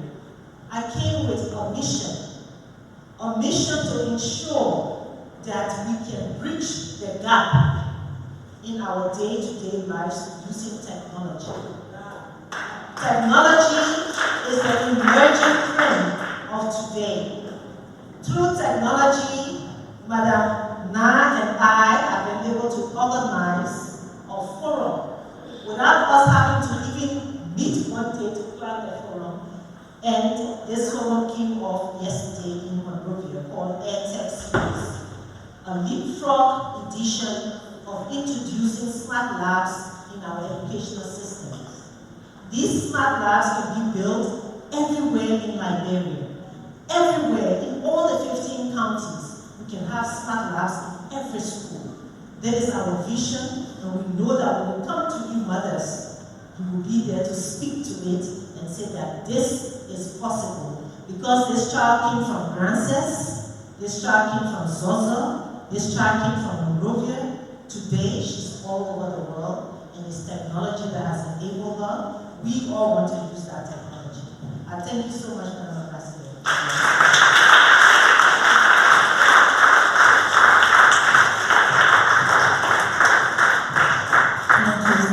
Thank you so much, Honourable Ambassador. So, it's very important for us to have this kind of food. Just like listening to somebody's success story alone can motivate you to begin to move. From being a refugee in Ghana, today she is traveling touring the entire world, going all over. It's nothing that God cannot do. And another thing she said, be a woman to the women. Be a woman to the women. I want to say thank you so much for motivating us. So we want to call on our own counselor, Councillor University, to do a presentation. Put your hands together, ladies and gentlemen, as we welcome on stage our own counselor.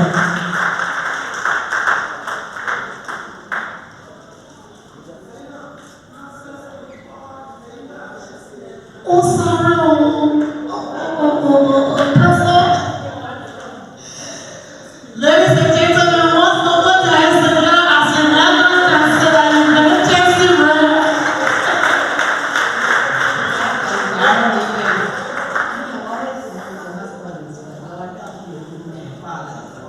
Good afternoon, ladies. It's great to be here. First of all, to our ambassador, Julie, our cultural ambassador. Remember the high table, distinguished ladies, my fellow sisters, gentlemen. It is a pleasure to be here today. And I just want to say it's a pleasure. You know, I do give speeches. I like to communicate. I like interactive things. I don't like speeches. I want to know that you heard what I had to say. I want to tell you all something here. I was told I'm going to be doing something on mentorship.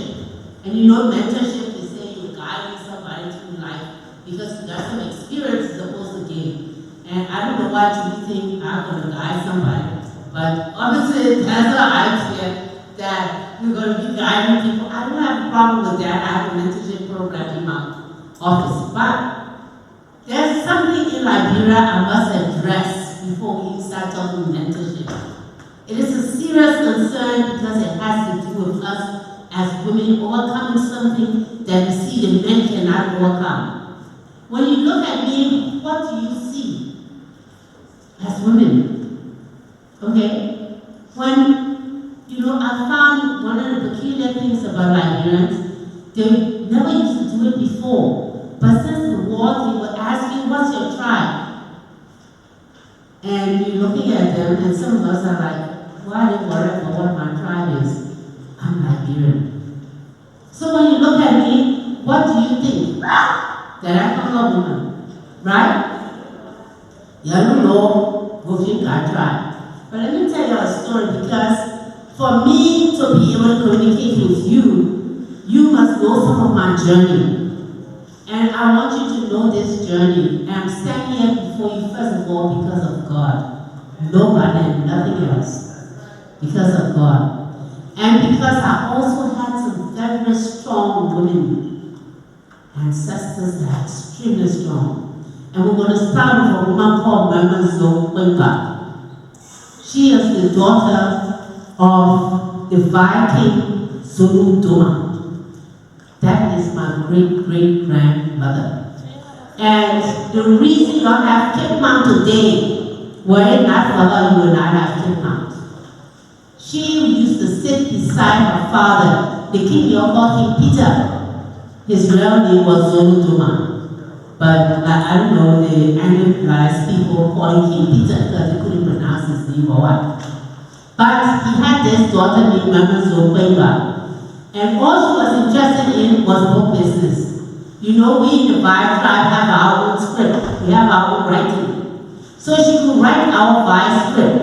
And she could also write Arabic because of the fact that religion in the Vai tribe was predominantly Arabic, predominantly Muslim. So she could do both. And that's all she was interested in.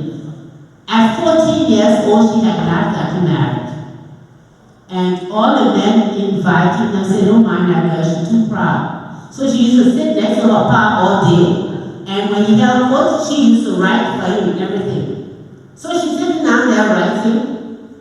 A delegation comes from the Congo people who are now in Liberia. And they come in and they came to talk to King Peter about Kipman.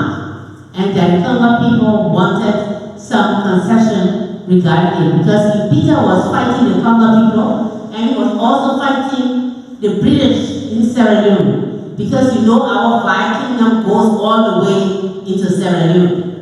So he was fighting the two of them. So the Congo people come now and once they finally realize that fighting not going to stop because he's going to fight. So they decide, let us find a way to do peace. They come to talk peace and he's not paying any attention to them, Then they see my great-great-great-grandmother sitting down there, writing, and they say, oh, but who's that girl? Like, what's she doing? Writing? What did you want to write? And they say, well, you know these people got their own writing. They say, oh, and she's literally, yes, she's literally in Vai, and she's literally in Arabic. And she's writing. And they said, but she's a beautiful girl. You know, since this man not willing to change and negotiate with us, let us hook her up with the president's son. So they go back, come back here to Monrovia, and they go to see my great-great-great-grandfather, the other one, Hillary Richard Wright Johnson, president of Liberia. And they said, no, we're not getting anywhere with this King Peter man, but he got a fine daughter that will be good for your son, Gabriel Johnson. And that's how they hooked those two people up. They went and got my great-great-grandmother, brought her up from Cape Town, told the Johnson family here, and gave her to Gabriel Johnson. And that's how my grandmother, Donna Johnson Tucker, was born. But I want to say to my mother, Kathleen Leona Chesson, before me. But I want to say something. Had it not been for a sacrifice to come to Monrovia, we will still be fighting the Vais. Because King Peter was not going to relent. And it's surprising to me in our history, nobody looks at what the women did. We have some strong women in our history. And that's one project I really want us to take on. The project of telling the history of our women and their contribution to the Republic of Liberia. I'm saying that to you because this is the bicentennial of the Republic of Liberia. And the bicentennial, we have to show we are one people. We are not divided. I stand before you as one person, both on my indigenous side and my American Liberian side. And I'm proud of both of them. Okay? And I want you to know that I'm proud of who we are. Export who we are. We are unique, we are phenomenal, we are amazing. Women. Women or women? Okay. Let us remember God first, then Liberia. even before family. Remember that. God, Liberia, and family. And that's how we grew up in my house. And that's how it still is today. I want us to have to move our mental barriers before you do mentorship.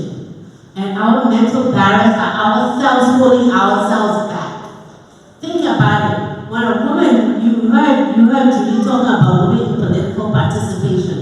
When a woman goes into politics, even before she goes into politics, I'll give you the scenario. I'm in a village or a town, and there's a woman there every day. She's telling people, clean up. Why you got a garbage here? Move it. Why that child not in school? Send that child to school now.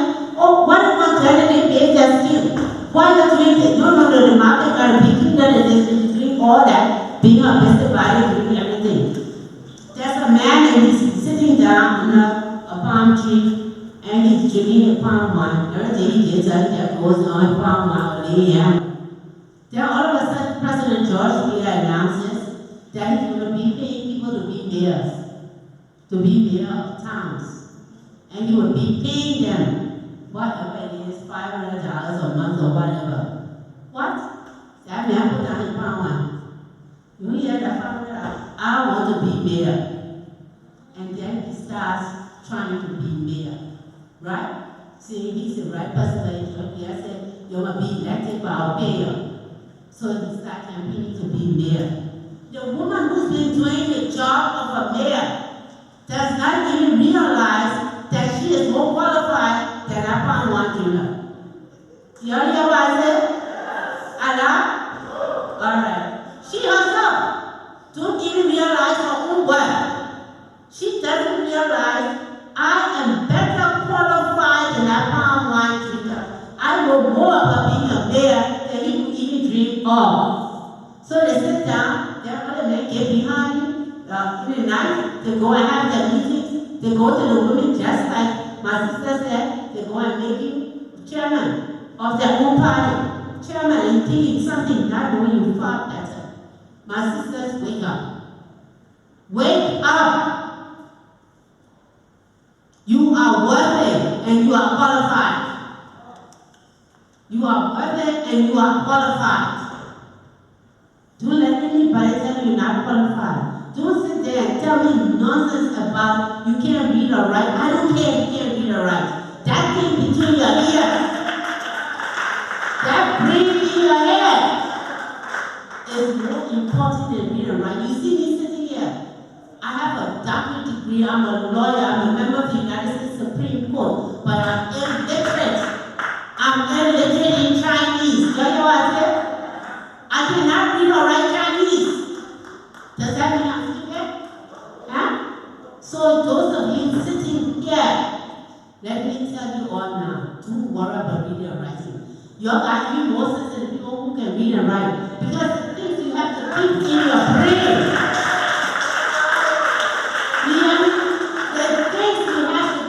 Your brain that I will come and write because I'll take it out of my brain and write it right. You who can't read and write, now I'm going to take it out of your brain and write it. You're going to keep it in your brain and you're going to organize it. Doesn't that tell you you're more brilliant than me? So don't tell me about reading and writing. There's nothing people do in the legislature. I'll say right in front of my sister, your mama brings Mensa. I'll say in front of y'all.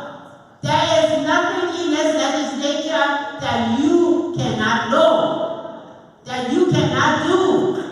Even if you cannot read and write, we hire somebody to write for you. We hire somebody to read for you. Are you hearing me?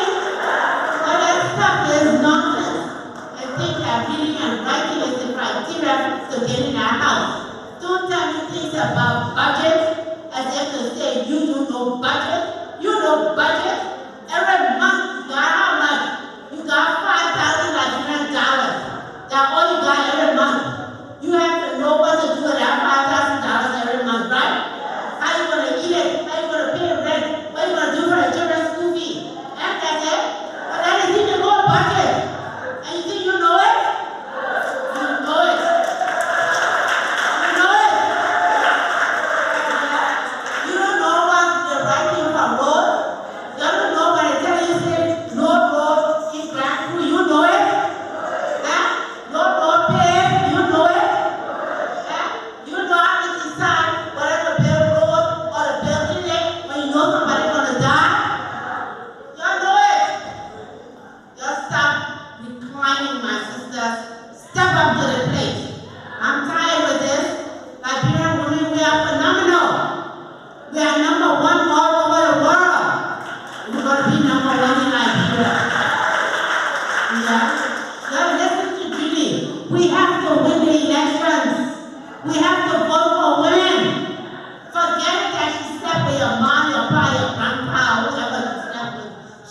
fuss for you, so what? Do you see what the men do? All the fuss, sitting with their sister, pa, all kind of people, the other man and wife and all. And at the last minute, they drop everything and they talk politics. My people, let's be serious about women participation. We must step up to the plate. You all have to step up to the plate. It is very difficult and I don't want to gloss over it. I want to be serious here. Okay? To be in politics is not easy. I'm so happy Mama is here. Because she knows it now. She hopes she come and give it to us too. But I'm telling you, it is not an easy thing. I see it from the other aspect. I see it from the women's situation room. And you all know about the women's situation room. The women's situation room was started here in Liberia. I started in Liberia when we looked at whether we should become observers in our 2011 elections, when all kinds of problems started to crop up and we thought we were going to have violence.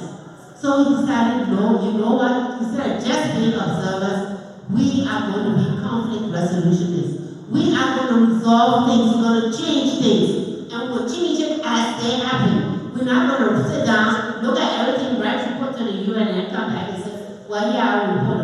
No. Because we're not the kind of people who sit back and wait. We are interventionists. We go in there and we resolve our problems. And that's what the women's situation room does. It goes in countries and the women of that country take it over. And during that time, they make sure there's peace before, during, and after elections. And we have what we call the eminent women. And you have the eminent woman right here. Come for our peace stand. Come for our president of the Global Women of Women is one of the eminent women in the women's situation room. And she will be here to tell us how she travels and all and meet other eminent women in Africa. Because that's what we do. And we take over countries to ensure peace. We collaborate with the youth and with the youth and other women to be sure that there is peace before, during, and after elections. We speak truth to power. Our path is not easy, but you're not here to be easy. You're here to be effective and you're here to change the world. And that's what we do. We call on presidents and we tell them the truth. I will give you an example of the situation in Sierra Leone.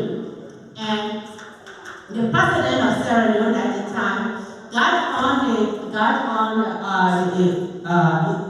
radio and TV and announced that he was not willing to turn over his country to anybody but some people in his political party. So I sent him a letter and said, I would like to meet with you. The women's situation room wants to meet with you and schedule a meeting. He didn't answer me. I sent another one. He didn't answer me. After the third one, I said, fine. I'm calling 1,000 women in every district in Sierra Leone and 10,000 in Freetown. And I said, everybody will wear black. Because the reason is, if you are going to only turn Sierra Leone over to your political party, it tells me you want a war. Because if another party has won, that means you're going to fight. And if you're going to fight, you're going to kill our children. You're going to kill our children, we'll have to wear black, right? That won't mean. So, we'll wear black now so we can know how we feel. So I took 10,000 women on the streets in Sierra Leone, and we started marching to the State House. When you march into the State House, you got to pass the police station. So as we marching at the State House, we get by the police station, the Inspector General of Police comes running downstairs. And as part of the room, we had already met because that's part of my stakeholder work. So he comes running downstairs, I'm in the front, and he said, Counselor, what's going on? Why you got all this women? As far as I can see, there are nothing but women in black. I said, oh, we're going to let the president know that since he wants to murder our children, that we are already in mourning and we should be aware of it. He said, oh, how can you do this? No, let me talk to him. I said, that's your business. I've already sent him 3 letters. We no longer talk. We are demonstrating. He gets up, he said, oh, wait. He goes upstairs, he calls the president. He comes back down. He said, well, the president says he will see to go straight out to State House. Get to State House, they send down, tell me of my 10,000 and they take 300. So I take 300 upstairs with me and go up there. The president makes me say, but Pastor, what is it? I said, why would you make that kind of announcement? I said, it's a battle cry. We can't have that. If you do that, and the other party comes, and you all have to clash, and our children die, what are we getting out of it? I said, Mr. President, you are not chairman of your party. You are president of Sierra Leone. And we, the women of Africa, and the women of Sierra Leone will not accept this kind of behavior from you. And he looked at me and he said, okay. And I had the Sierra Leone women spoke as well. And then he said, okay, this is what I will do. This was on a Wednesday. He said, before Friday prayers, because they're Muslim, he was Muslim. He said, before Friday prayers, I will make an announcement. I will draw that statement. I said, fine. So sure enough, before Friday prayer, on Friday, he announced that as president of Sierra Leone, he will turn Sierra Leone to whichever party won. And true to inform, his party didn't win. But he told there was a peaceful transfer of power in Sierra Leone. I'm saying it was the women that did it. We did not sit down and cry and said something stupid and we just accepted it. The women's situation room does not accept those type of things. We act and we do it immediately. So I just wanted to tell you a little about the women's situation room. But I also need to let you know that everyone can lead from where we are. That is so important. Don't think because you're a housewife you cannot lead. You can lead, you can be an example of a great housewife. You can train your children, and especially our boy child. Especially our boy child. Can you listen to me? Ladies, listen up. We discriminate with our boy children and our girl children. You know that. When your girl child gets up in the morning and she not brush her teeth and she says, oh my, I'm going outside to do something. So, stop there, stop. My sister, you're not cleaning that room. You're not cooking more food. You better go in the kitchen. But that same boy child, the same age, will come to you and say, oh, I'm going outside to go play with Rudolph. Oh, all right, go, but don't stay long. Ain't you hear me? You hear? Yeah. Okay. Is that fair? Is that equitable? Is that just? Let's be careful what we train our girls to do.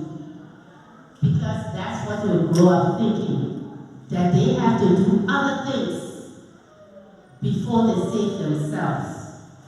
They must save themselves. They must step up to the plate. They must know that they're phenomenal women. They must know that they can do anything. Because we can do anything. In my family, I'm the only one who's a member of the United States Supreme Court Bar. I've got brothers who are lawyers. I've got other sisters who are lawyers. Our whole family are lawyers. But I was brought up to know that I could do anything. And let your children know, let your girls know, they can do everything and beat anybody. Okay? There's a long journey. I won't go into it because time is of the essence right now. But thank you, Julie, for giving me this opportunity.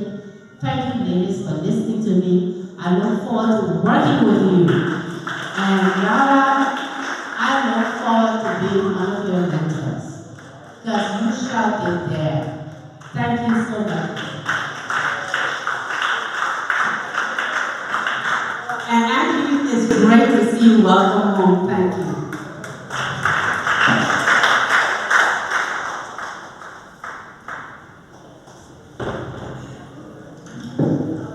MC, but the MC always asking me to say something. I have another guest. You know, the Golden Image Award continued this year because of the bicentennial. The recipient from Germany will be arriving today.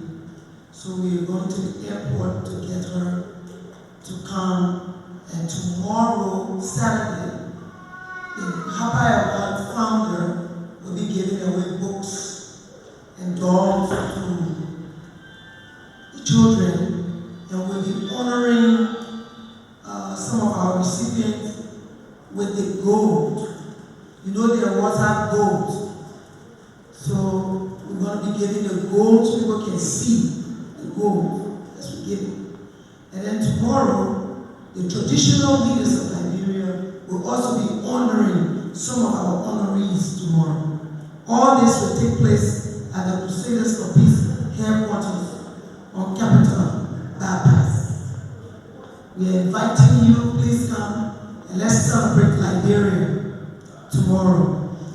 And tomorrow, we want to put it at 3:12. Let's put it at 2 p.m. Tomorrow at Crusaders. Having said that, I would like to listen to Mema and Courage before I leave, because I'm running to the airport. And I'm going to welcome this wonderful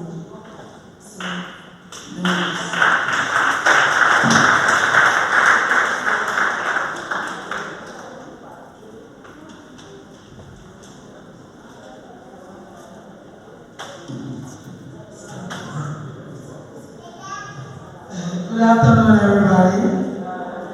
And I say it's an honor to sit with all of my sisters and our mothers on the high tables, and to the organizing team, our ambassador, the woman that will bring her all to make things work. I say thank you for always keeping. I know the Golden Image started when I was in Lone Star. And we started the first step. How many was there? Now the Golden Image is recognized internationally. I can tell people to start something, especially in Liberia, is easy. But to maintain it is what matters. And not only maintaining it, but every year it has all flavor. So you don't even take what will happen the next time. But I just say thank you, madam, for putting your all into whatever you do. This is what we stand for, we women. I was surprised I saw sex,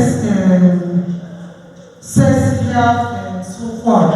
I think they just want to take me from my comfort zone on politics and take me another bit. But what I would say is, having sex is a decision. Whatever time you want to do it, whatever way you want to do it. We as women, we're not allowed to say here, the men love me, so when I say I'm tired, he forced me, you think he love you. No.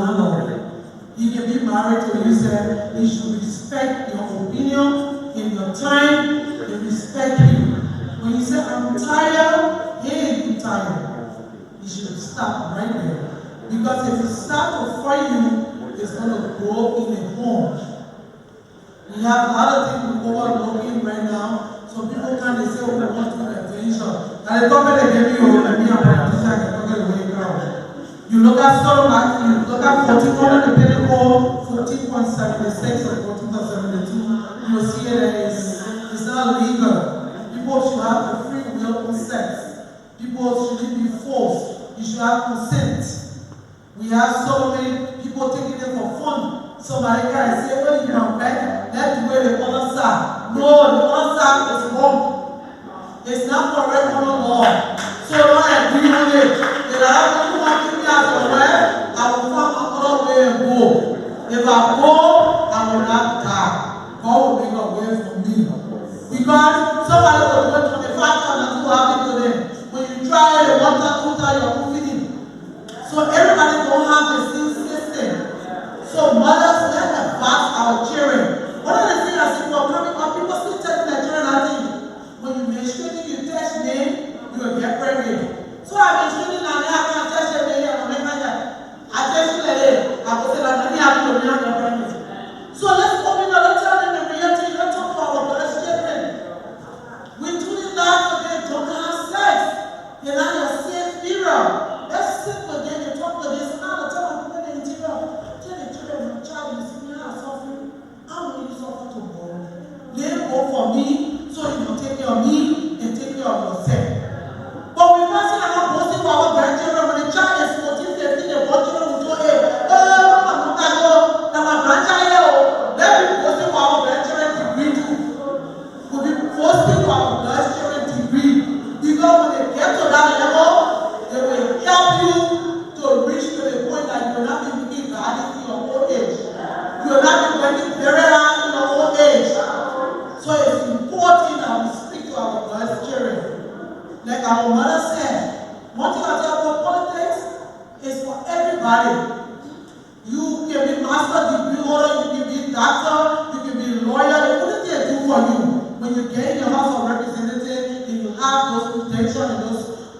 areas, it helps you to get on better committees, that you will have your better oversight on the executive or other areas.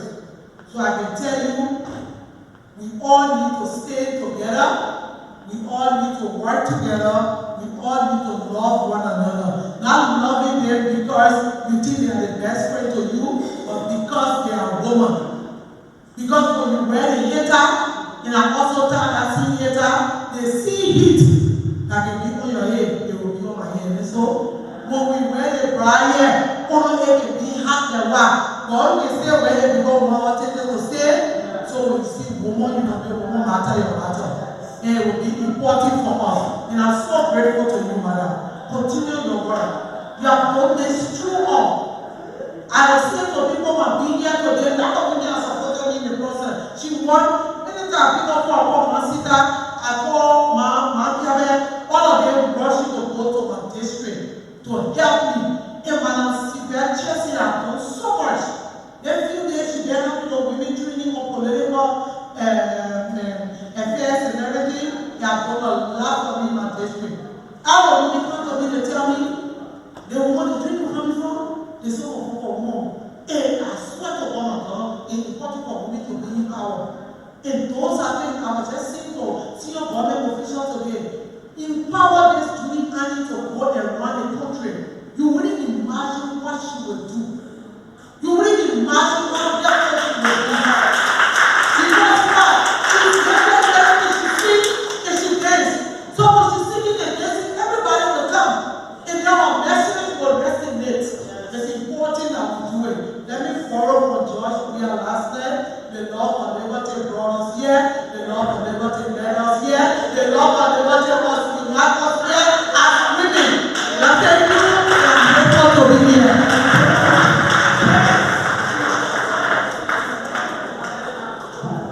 Thank you so much, Honourable members. So we call on the next speaker, just 3 minutes because we are running out of time. We call on Courage and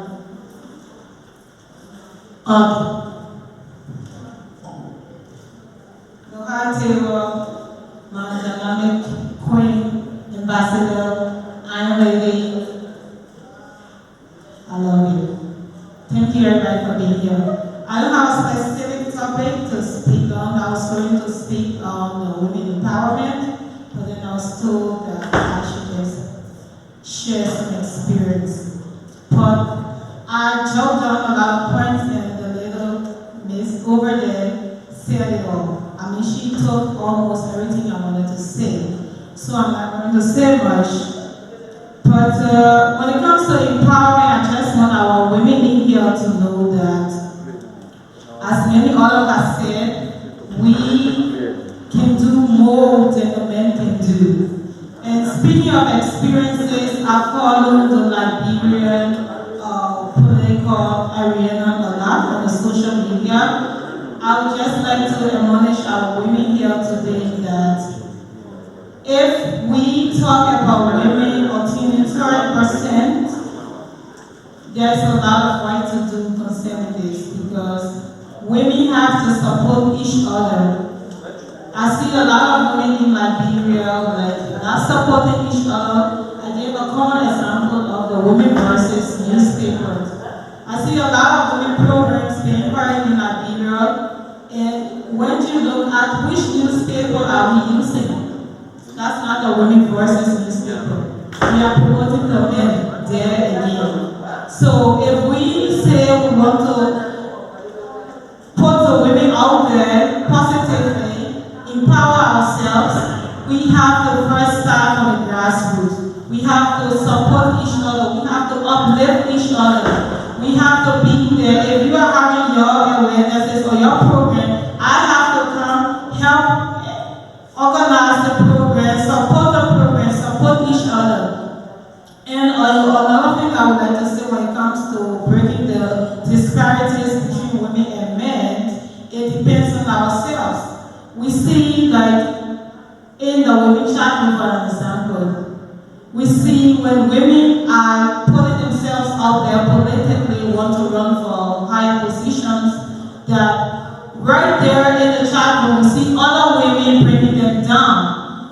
the vice president of Liberia for an example. I have seen on many locations where I see other women bring her down. We take the first lady for an example, we see women there again bringing them down. What am I trying to say? We women are our own problem. We are bringing each other down. We are not supporting, we are not elevating each other. And this is about time we try to educate ourselves, get more awareness in schools. That's where that little 14 years old comes in. And I would like to add one verse to the Queen verse, appealing to the gender ministry that that little girl should be the youth ambassador of gender equality because she represents. She said it all. So I wouldn't say much. A short experience in Sweden where I come from, the men and the women, I would say there. Sweden is a good example of gender equality. Where I live, in my home, I go to my home. My husband washes the dishes. He takes the children to activities. He cleans the house. He does the laundry. Now I'm at the home level. Not to talk about the national level. So we have to educate our boys. I'm sorry that Sis Julie is in a hurry.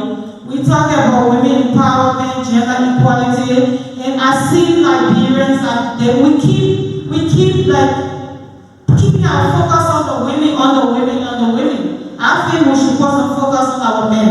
I think we should educate our men to break this masculinity from an early age.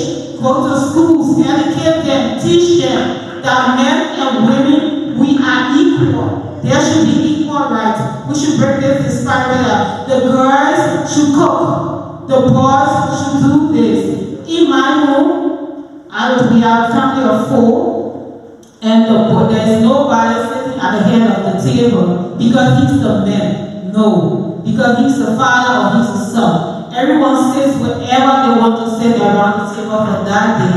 And I think these are things we start putting her in the front seat there, little lady, to go into schools, educate our friends, teach them, encourage and incorporate our boys, our youth, teach them from an early age and break this masculinity to do away with the disparities between men and women. I thank you.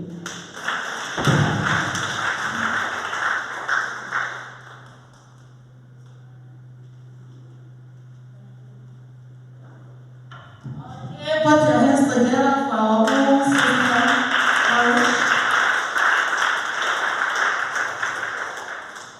Let us start bringing one another down. It's very bad. For me, I have been one of my friends. Some big and young said she's there to go. What is she taking like you? But I don't care. Because I know I don't help nobody help me. And I will make sure she will be teacher number 10. We're taking a call back from him to teach me.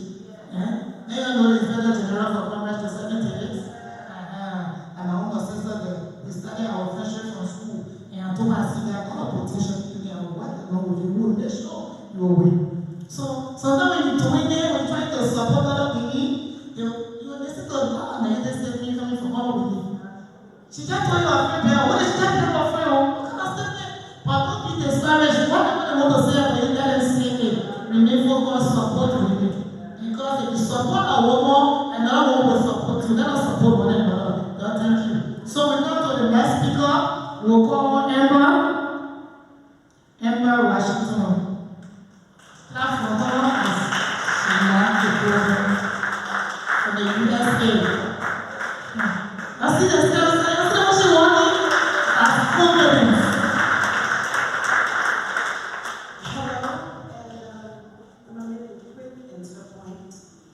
First, I want you to know, Queen, Papa is so excited to have her as a part of our team. She is our global representative for the Hollywood Representation. I want to say that goes hand in hand in what's going on now, the bicentennial and the relationship between Liberia and the USA. You did your thing, and I'm feeling every moment of it.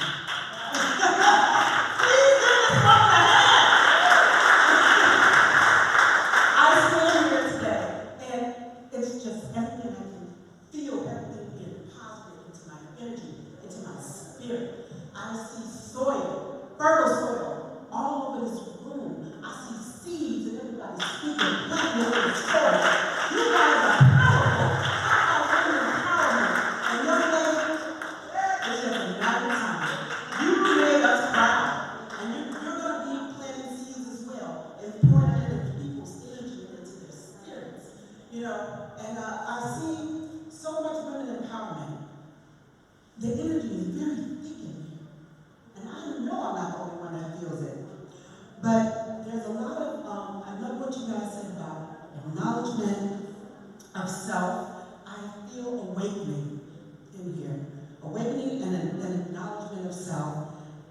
I think everybody in this room is going to do a great job when they go home today, and they speak to their neighbor, and they speak to their friend, and they call their girlfriend, and they go to work. I think that everybody's going to be better than okay. And I want to thank you again for welcoming us to Liberia, myself, and the Washington Vice President of the Hollywood and African Prestigious Awards, Scan, and Tina Weisinger, who is our president. Thank you. Thank you so much, Amber. So we're taking remarks. We want to take a remark from the National Traditional Council of Chiefs and Elders Coordinator, Madam Sita Fofana-Sa. Please clap for her, our powerful coordinator.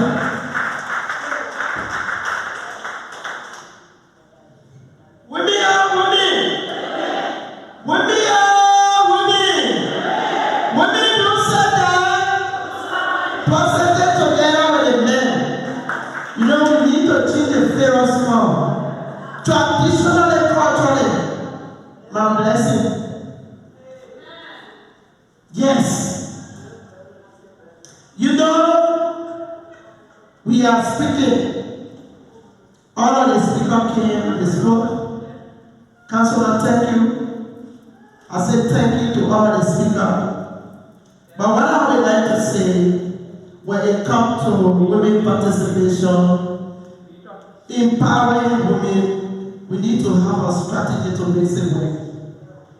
For all us traditional people or special women, if you see all having platform today, we are part of the decision making. We are participating equally with the chiefs, elders. It is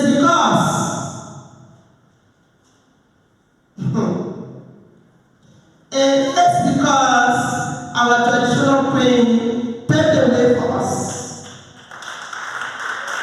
You know how she paved the way? Despite her education, her opportunities she has, she humble, she respectful, she value women. It is because of that the chiefs, one of the late great Chief Jalalo, saw the need and said, I think we need to recognize women leadership. That's how we went to the island, they brought her as a traditional queen. So she remained the traditional queen for us. Mama, we say thank you for paving the road for laying a good foundation that made sure today we had the opportunity of talking equal with the men. You know, when she obtained this leadership as a traditional queen, she never had married. She called us just 9 years ago. She said to me, Mama Sita, I said, yes, queen. She said, I want all organize all manner of busy, traditional women who can turn up all manner of busy. Cross-border women. You cannot believe this. She had the evangelist, coronavirus, start also the activity. But before having the golden image, we used to have the traditional women who come to know where we will invite Africans, Guineas, Sladon, they come together to celebrate with us. In doing this, she has empowered women in Sladon.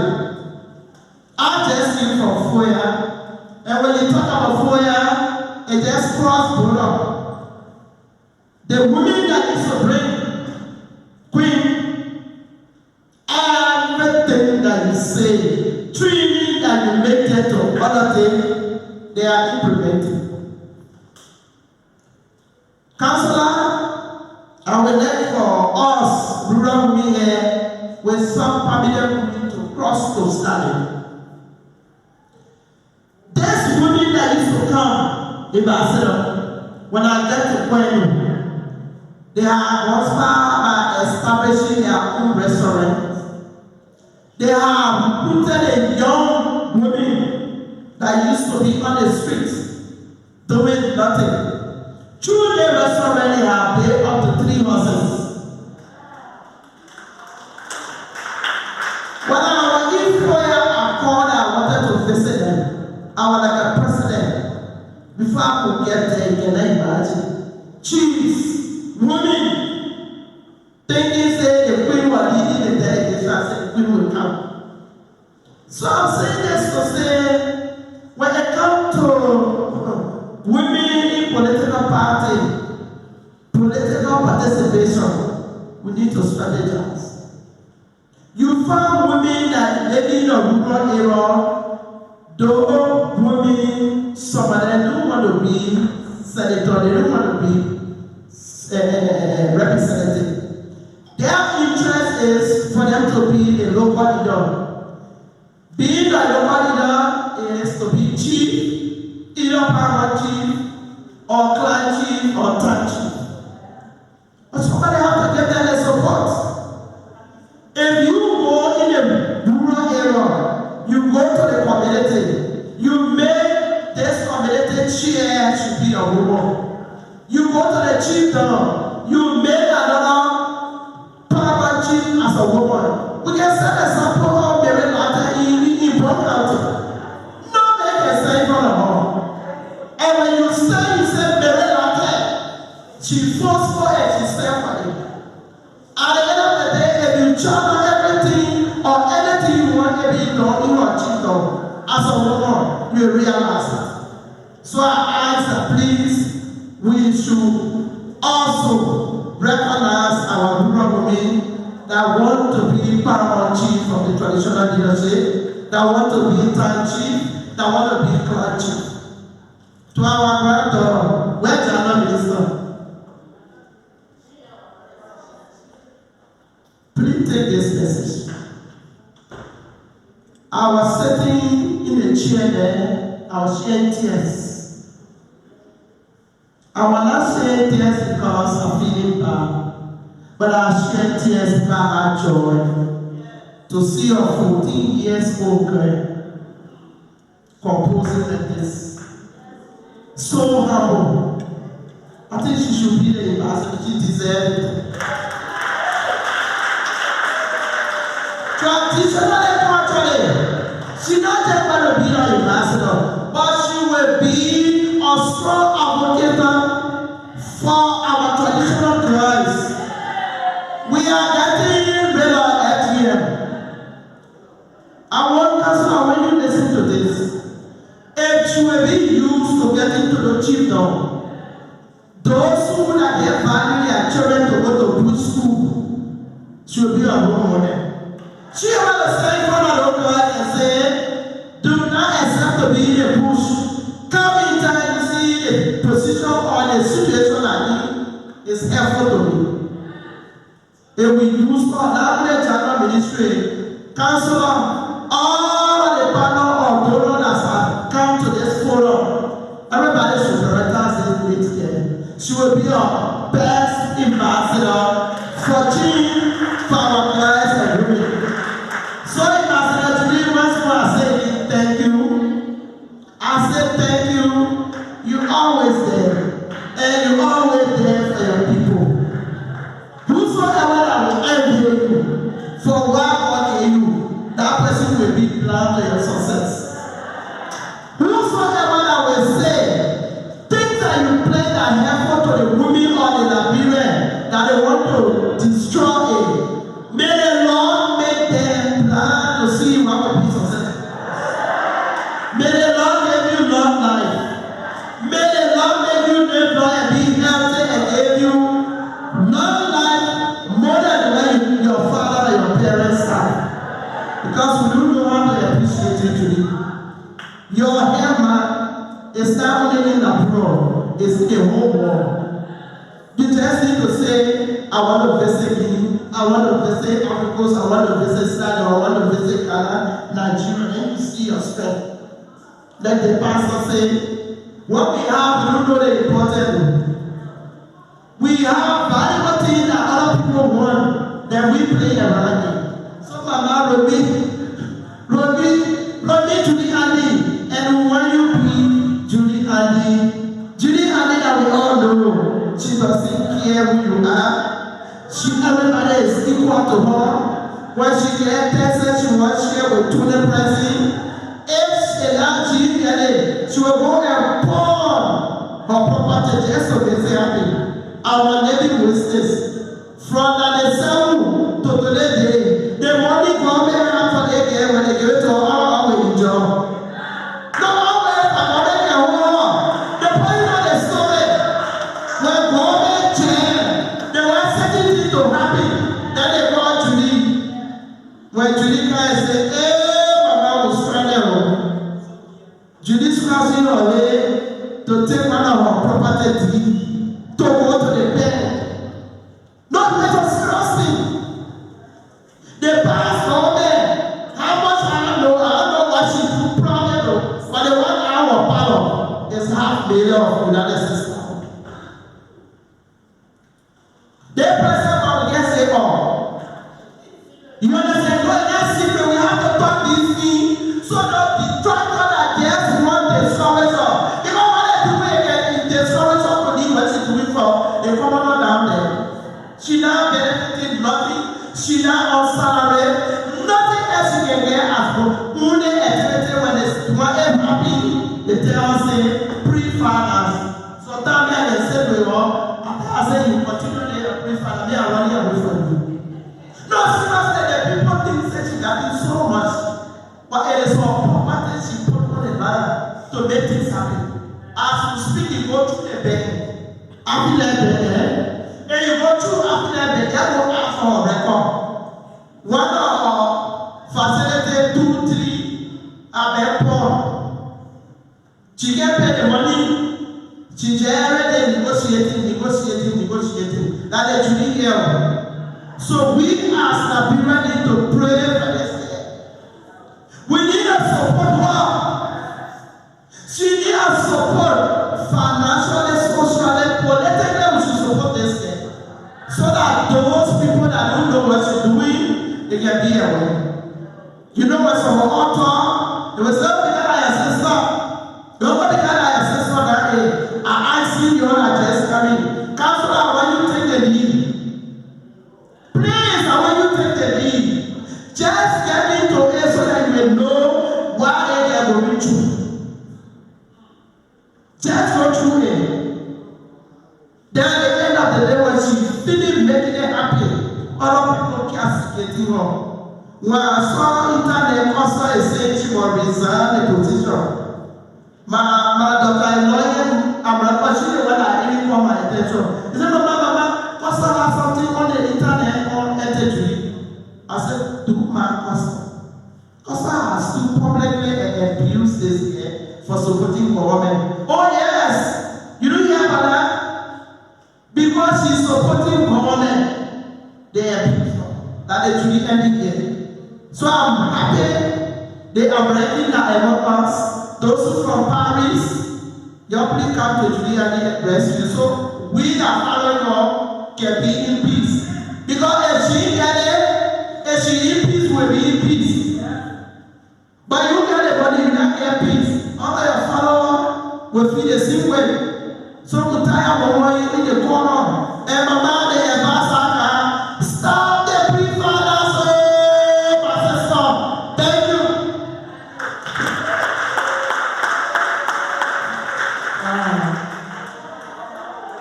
Thank you so much, Masita, for bringing that to our attention. You know, the hand I can always give can back. And I think we all need to, in whatever ways that we can do something about it, let us do something about it. You know, during the late Madam Roslyn funeral, I was just standing and was just looking at her. Like, she took what she took, and she poured her everything into it. Mind you, they were not sisters from the same mother, from the same family, no. I mean, when they say, empowerment. We're talking about women empowerment.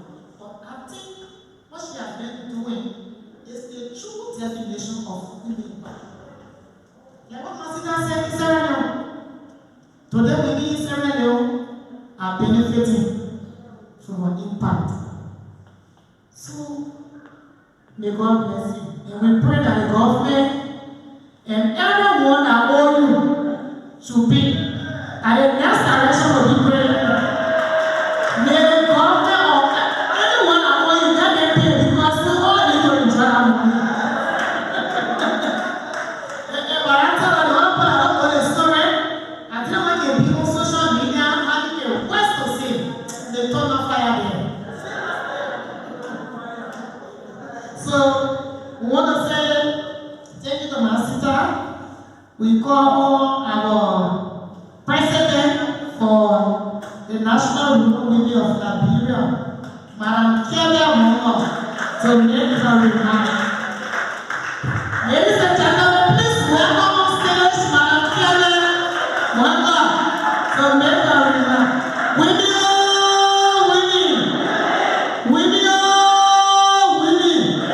Women, don't sit there.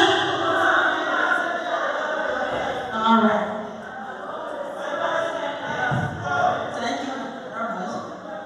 Lord, thank you for being there. Thank you for the organizer. You know, when you don't know somebody that today I got to know Julie Allen because the selection that she made here today. When you don't know somebody, you just say somebody talk, you know, you just clarify what the way you hear it. But you know she's there in selection. She didn't look at people that are way out because she took it from the school. And now when they call the election, I want to call the election is our. In the way that Lord will understand. The election is about discovering your own self. When you can do it in the community. You know sometimes all I think I hear first I'll get to know all I know. Everybody want their leaders. But in your very community, that council of government, you do something in that community, you put in heavy children, you clean where, that's the leadership role that you are playing. But as a woman, our eye can be open. Education is just one side. You see, I said, I don't know what the Lord said, but every time on the space in my brain, it up here, and that's what Robbie is about. You put me a better teacher in the community. You are good leaders. You can be Muslim, you can be township, you can be commissioner. You are only saying that in the rural community when they make it the township, when you want to any case they have time. You will say tomorrow for the case. You go back to your wife when you go to better and watch it. So when I get the being put, I don't know how we do. That's so to the job. That will not give the idea. When the woman gave the answer when you go back to the court, you will answer my wife. He will say that he the one get out idea. He put that case, but I who was saying the man. Why not use your own idea? Leadership is our operation. Well, let me tell the story of Roman. Julie, I love the way you put it there, boy. I think you massage who want to see line, created that kind of behavior. I know the Roman, so what I will look at him. So far, I see everything I have to go for, I say, no, you have to go back to your friend community and you become a road. And in fact, Gary and she the men. Because we cannot do anything in the real community that the boy cannot be over my mother. The only thing that we cannot get elected to the men. They can be member of the road because we want them to be there to support our women. The youth, my daughter, you are my road in charge. And about the minister, why do you have said all that they have to go anytime we have a program? We want to invite the daughter of our grandchildren. We have the foundation of the road with the young children. And you the one will be the role model for them. I'm an intern, what can be teaching? When the children see that equal to them 14 years old, talking that kind of sound up. You see the way that behavior. So I'm so happy today to be in this program that I'm hearing from other women can do a great thing. You know, that's what I'm talking about 11 minutes, and I can't know nothing. You know, my leadership, I verified back when I was there. I don't talk plenty. I let the do things for you to see it. Instead of me talking about you cannot see it. I let the see teaching. I love everybody. And either you're not the only one I'll be from everything. That's something they call me to make a remark. I guess I will come to the national program, I'm not be there. I can get them and I won't go there. to grow. You need to be a marketer. Every leader, it will not only be you as a leader. That's not one can separate the leadership. Because everything will be you. You must be open to communicate. That we want to the place yesterday, someone asked me, I said, I cannot even my president has to go. Me and my president have to go. He said, you must always care for your people. And every country that I go, leader, you should not be proud. You see, look at Julie. Julie, I think from today I will be a mother house. Anyway, I'm support the leadership. Because that's the same vision I get. When I see the young man coming on top of what I get, hallelujah. Because you have to make teaching. I really support your leadership and better. Today I have to understand. You know, sometimes when you're not making that, you will not understand how the person do the work. You know, sometimes I sit back in the, I don't go on media too much because yesterday I was there. Look at you former as a woman, as people, all I ask is a leader. Some of you are doing more in your very community. Some of you are changing people's life. You look at you, maybe you don't have one couple rest. You want to share with other people. And you have that money, you want to pay somebody's school fee. You have someone that you want to pay the master, somebody come and go in the community. And as a leader, make sure to care for your people that in the community. Man, care about where you can't I just stay with them. I stay with my woman, even they down the phone, you must stay down there. How will I know where you are? I stay with you. How will I know where you are? But then the hotel, I want to wait there. I'm not hotel person. Come down to your people. I can go to an area and tell somebody say this is the national president. Me. And then I recognize that I said, very back in my corner because I know what I want. I know what the teaching I want to do. Not to put the recognize me, but do your work. So every time we have the word work, they are talking to me and say, no. The women are getting older, we need to change something. Your people, the young children on board, they didn't need anything from us. And you go to our office every time. Because like we had a role model last time through Zua. The children want to put, we imagine on what the different communities. Women start explaining. When they tell us that leadership in you, you can make it in the community. You can be tangible. And you can begin tangible. Discover yourself, what you can do. And you discover yourself, you're going to make change. And when you discover yourself, not your own measure or your own self. Share with other people. Your leadership is that very farmer, share the information with other people. Who make other people grow like you. It will not be you. And when my daughter says, sister, cancel the event, a move for crowd learning, and I invite the idea that you need to advocate for the traditional women in rural women. To go and try to see other people, and the women then will let it get to the young children with them. So they can see a friend in another country, you know, and tell them, but they still is not to believe in. That can change things. In women, in politics, our story of Conway is now, after one person is here. Conway is selected as mother of the year. I tell Conway, thank you for making mother of the year. They need to open their eyes, but not only be on the down of party. Then they can't be open to every woman I want to be in politics. Every woman I want to run. And politics is supported by women really. I said that 16, you will take it by 4, you think I will the woman really in this country. That will say we selected one person, two person each country. A woman just have to forget about the differences to put our way. Men cannot stand up. Yes. That's the one we need to understand. We need to support one another. You know what you want it? Market when I speak to you, the people are market and no. Market when I speak to you, you not speak to the idea you that woman you are supporting. So when we do that, what the men will say, what the men are going election? Why the women cannot go election? But they told us that the thing coming. As women are there telling you, we want our way. Anywhere that we want to run you, whether that one are your friend, that you're not your friend, you also support a woman. And each time I look at some countries, they ask the one from France, how many women running there? 6 women. I said 6 women, man, there. You need a opinion or campaign or awareness to look at the women, to have the town of the women, to see that everyone piled up among their story. And somebody has been in the community, that not every woman can be leaders. Who have been working in the community hard? You all know about you say, you know the person can make change.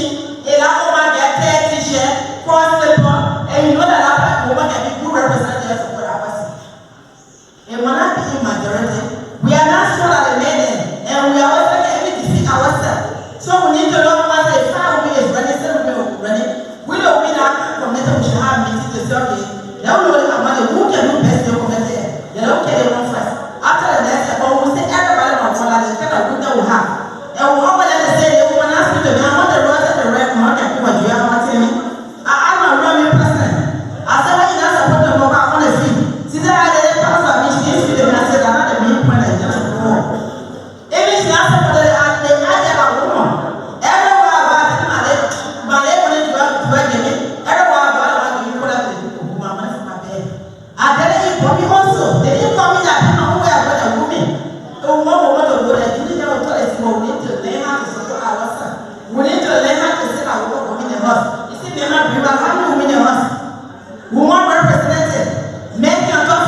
I know she will do something about it. And you know when you're reading her profile, I did a short video. By the time she gets back to work, I'll play that video so that she can listen to you. So we all want to see things on the show. Thank you, my girl. Thank you. So we'll call on Madam Lava. She wants to say something, just something very short towards the same discussion around Lava. So please clap for her.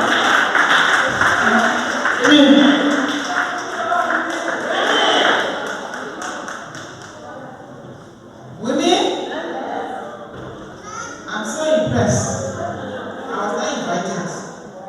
My daughter was called, a lady from Paris, Madame Angie Paul Bombomus. And I said to myself, wherever my daughter goes, I must follow her to support her. I have come in support of my daughters. Then I have also come in support with you, Madam. Sitting here, though I was not here when my daughter spoke, but for me, the passion that I have for children, the passion that I have for human beings motivates me to follow, to contribute, to see fruition, to whatever is to be done for our children here in Liberia. That is what motivated me to come up here to ask her to say something. In support of my daughters moving from county to county to ensure that she educates our other young people in the various counties, I gave this $100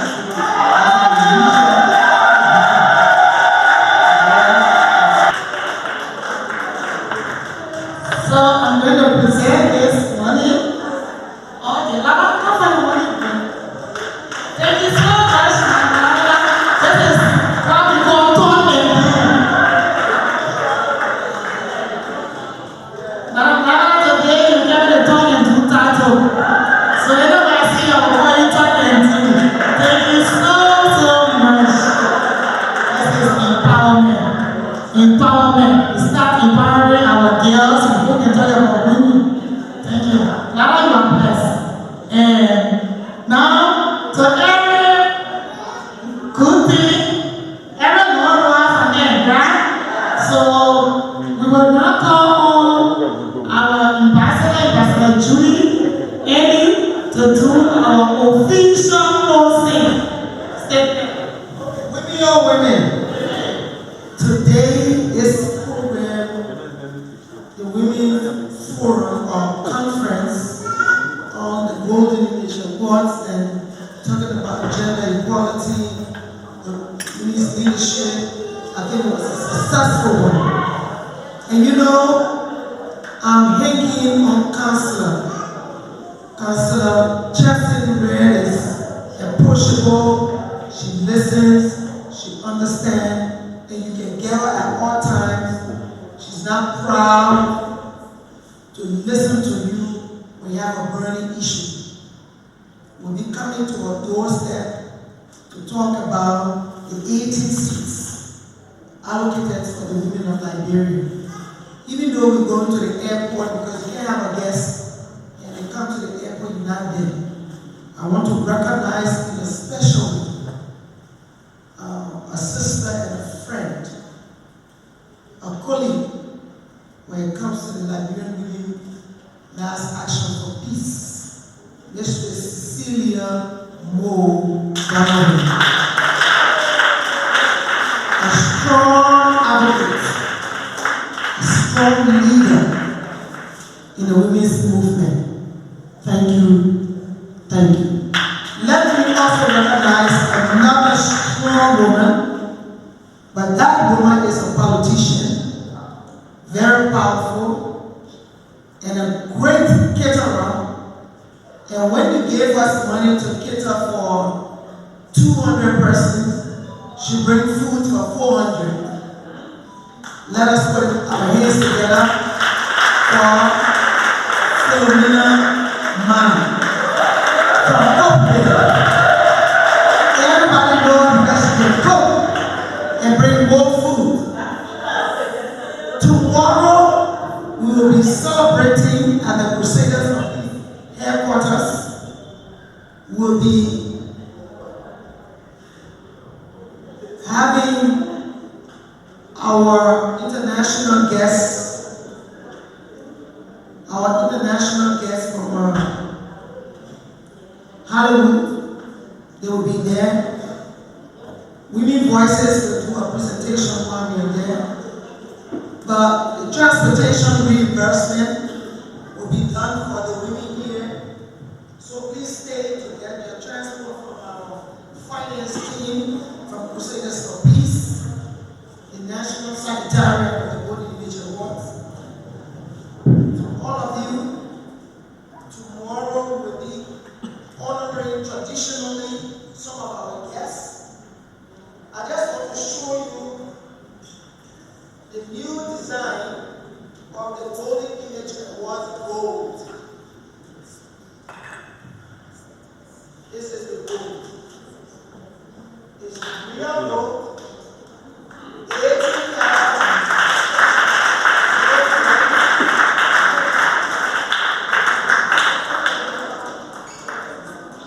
Golden Image Award is gold. So, Liberian gold, 18 karat. 18 karat. We are going to be giving the gold to the recipient, some of them tomorrow. And then next, after 26, first we used to put the gold on the award. But the people don't even know the value of the gold. They just carry it, they either drop or somebody take it from them.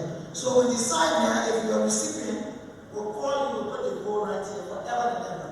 So whenever you see this, it means you won the Golden Image Award. This is also the other side. You already like that gold. So you give me this one is better right here. If you come from abroad, we want to show you that with that gold, we give you this.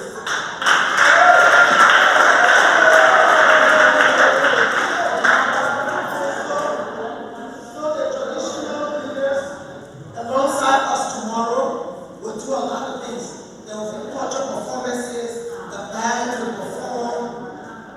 The women will celebrate, we will honor our people, and then we will give out, the gold to certain people. Then we'll continue next week. I just want to thank you. We get your transportation reimbursement from the finance people. I'm running to the airport, but what I would like you to do, I know you're hungry, go and eat as they prepare your transportation. So as soon as you finish eating, then you come and get your transportation. I trust my people, they will pay you. I don't have to be here. But just in case,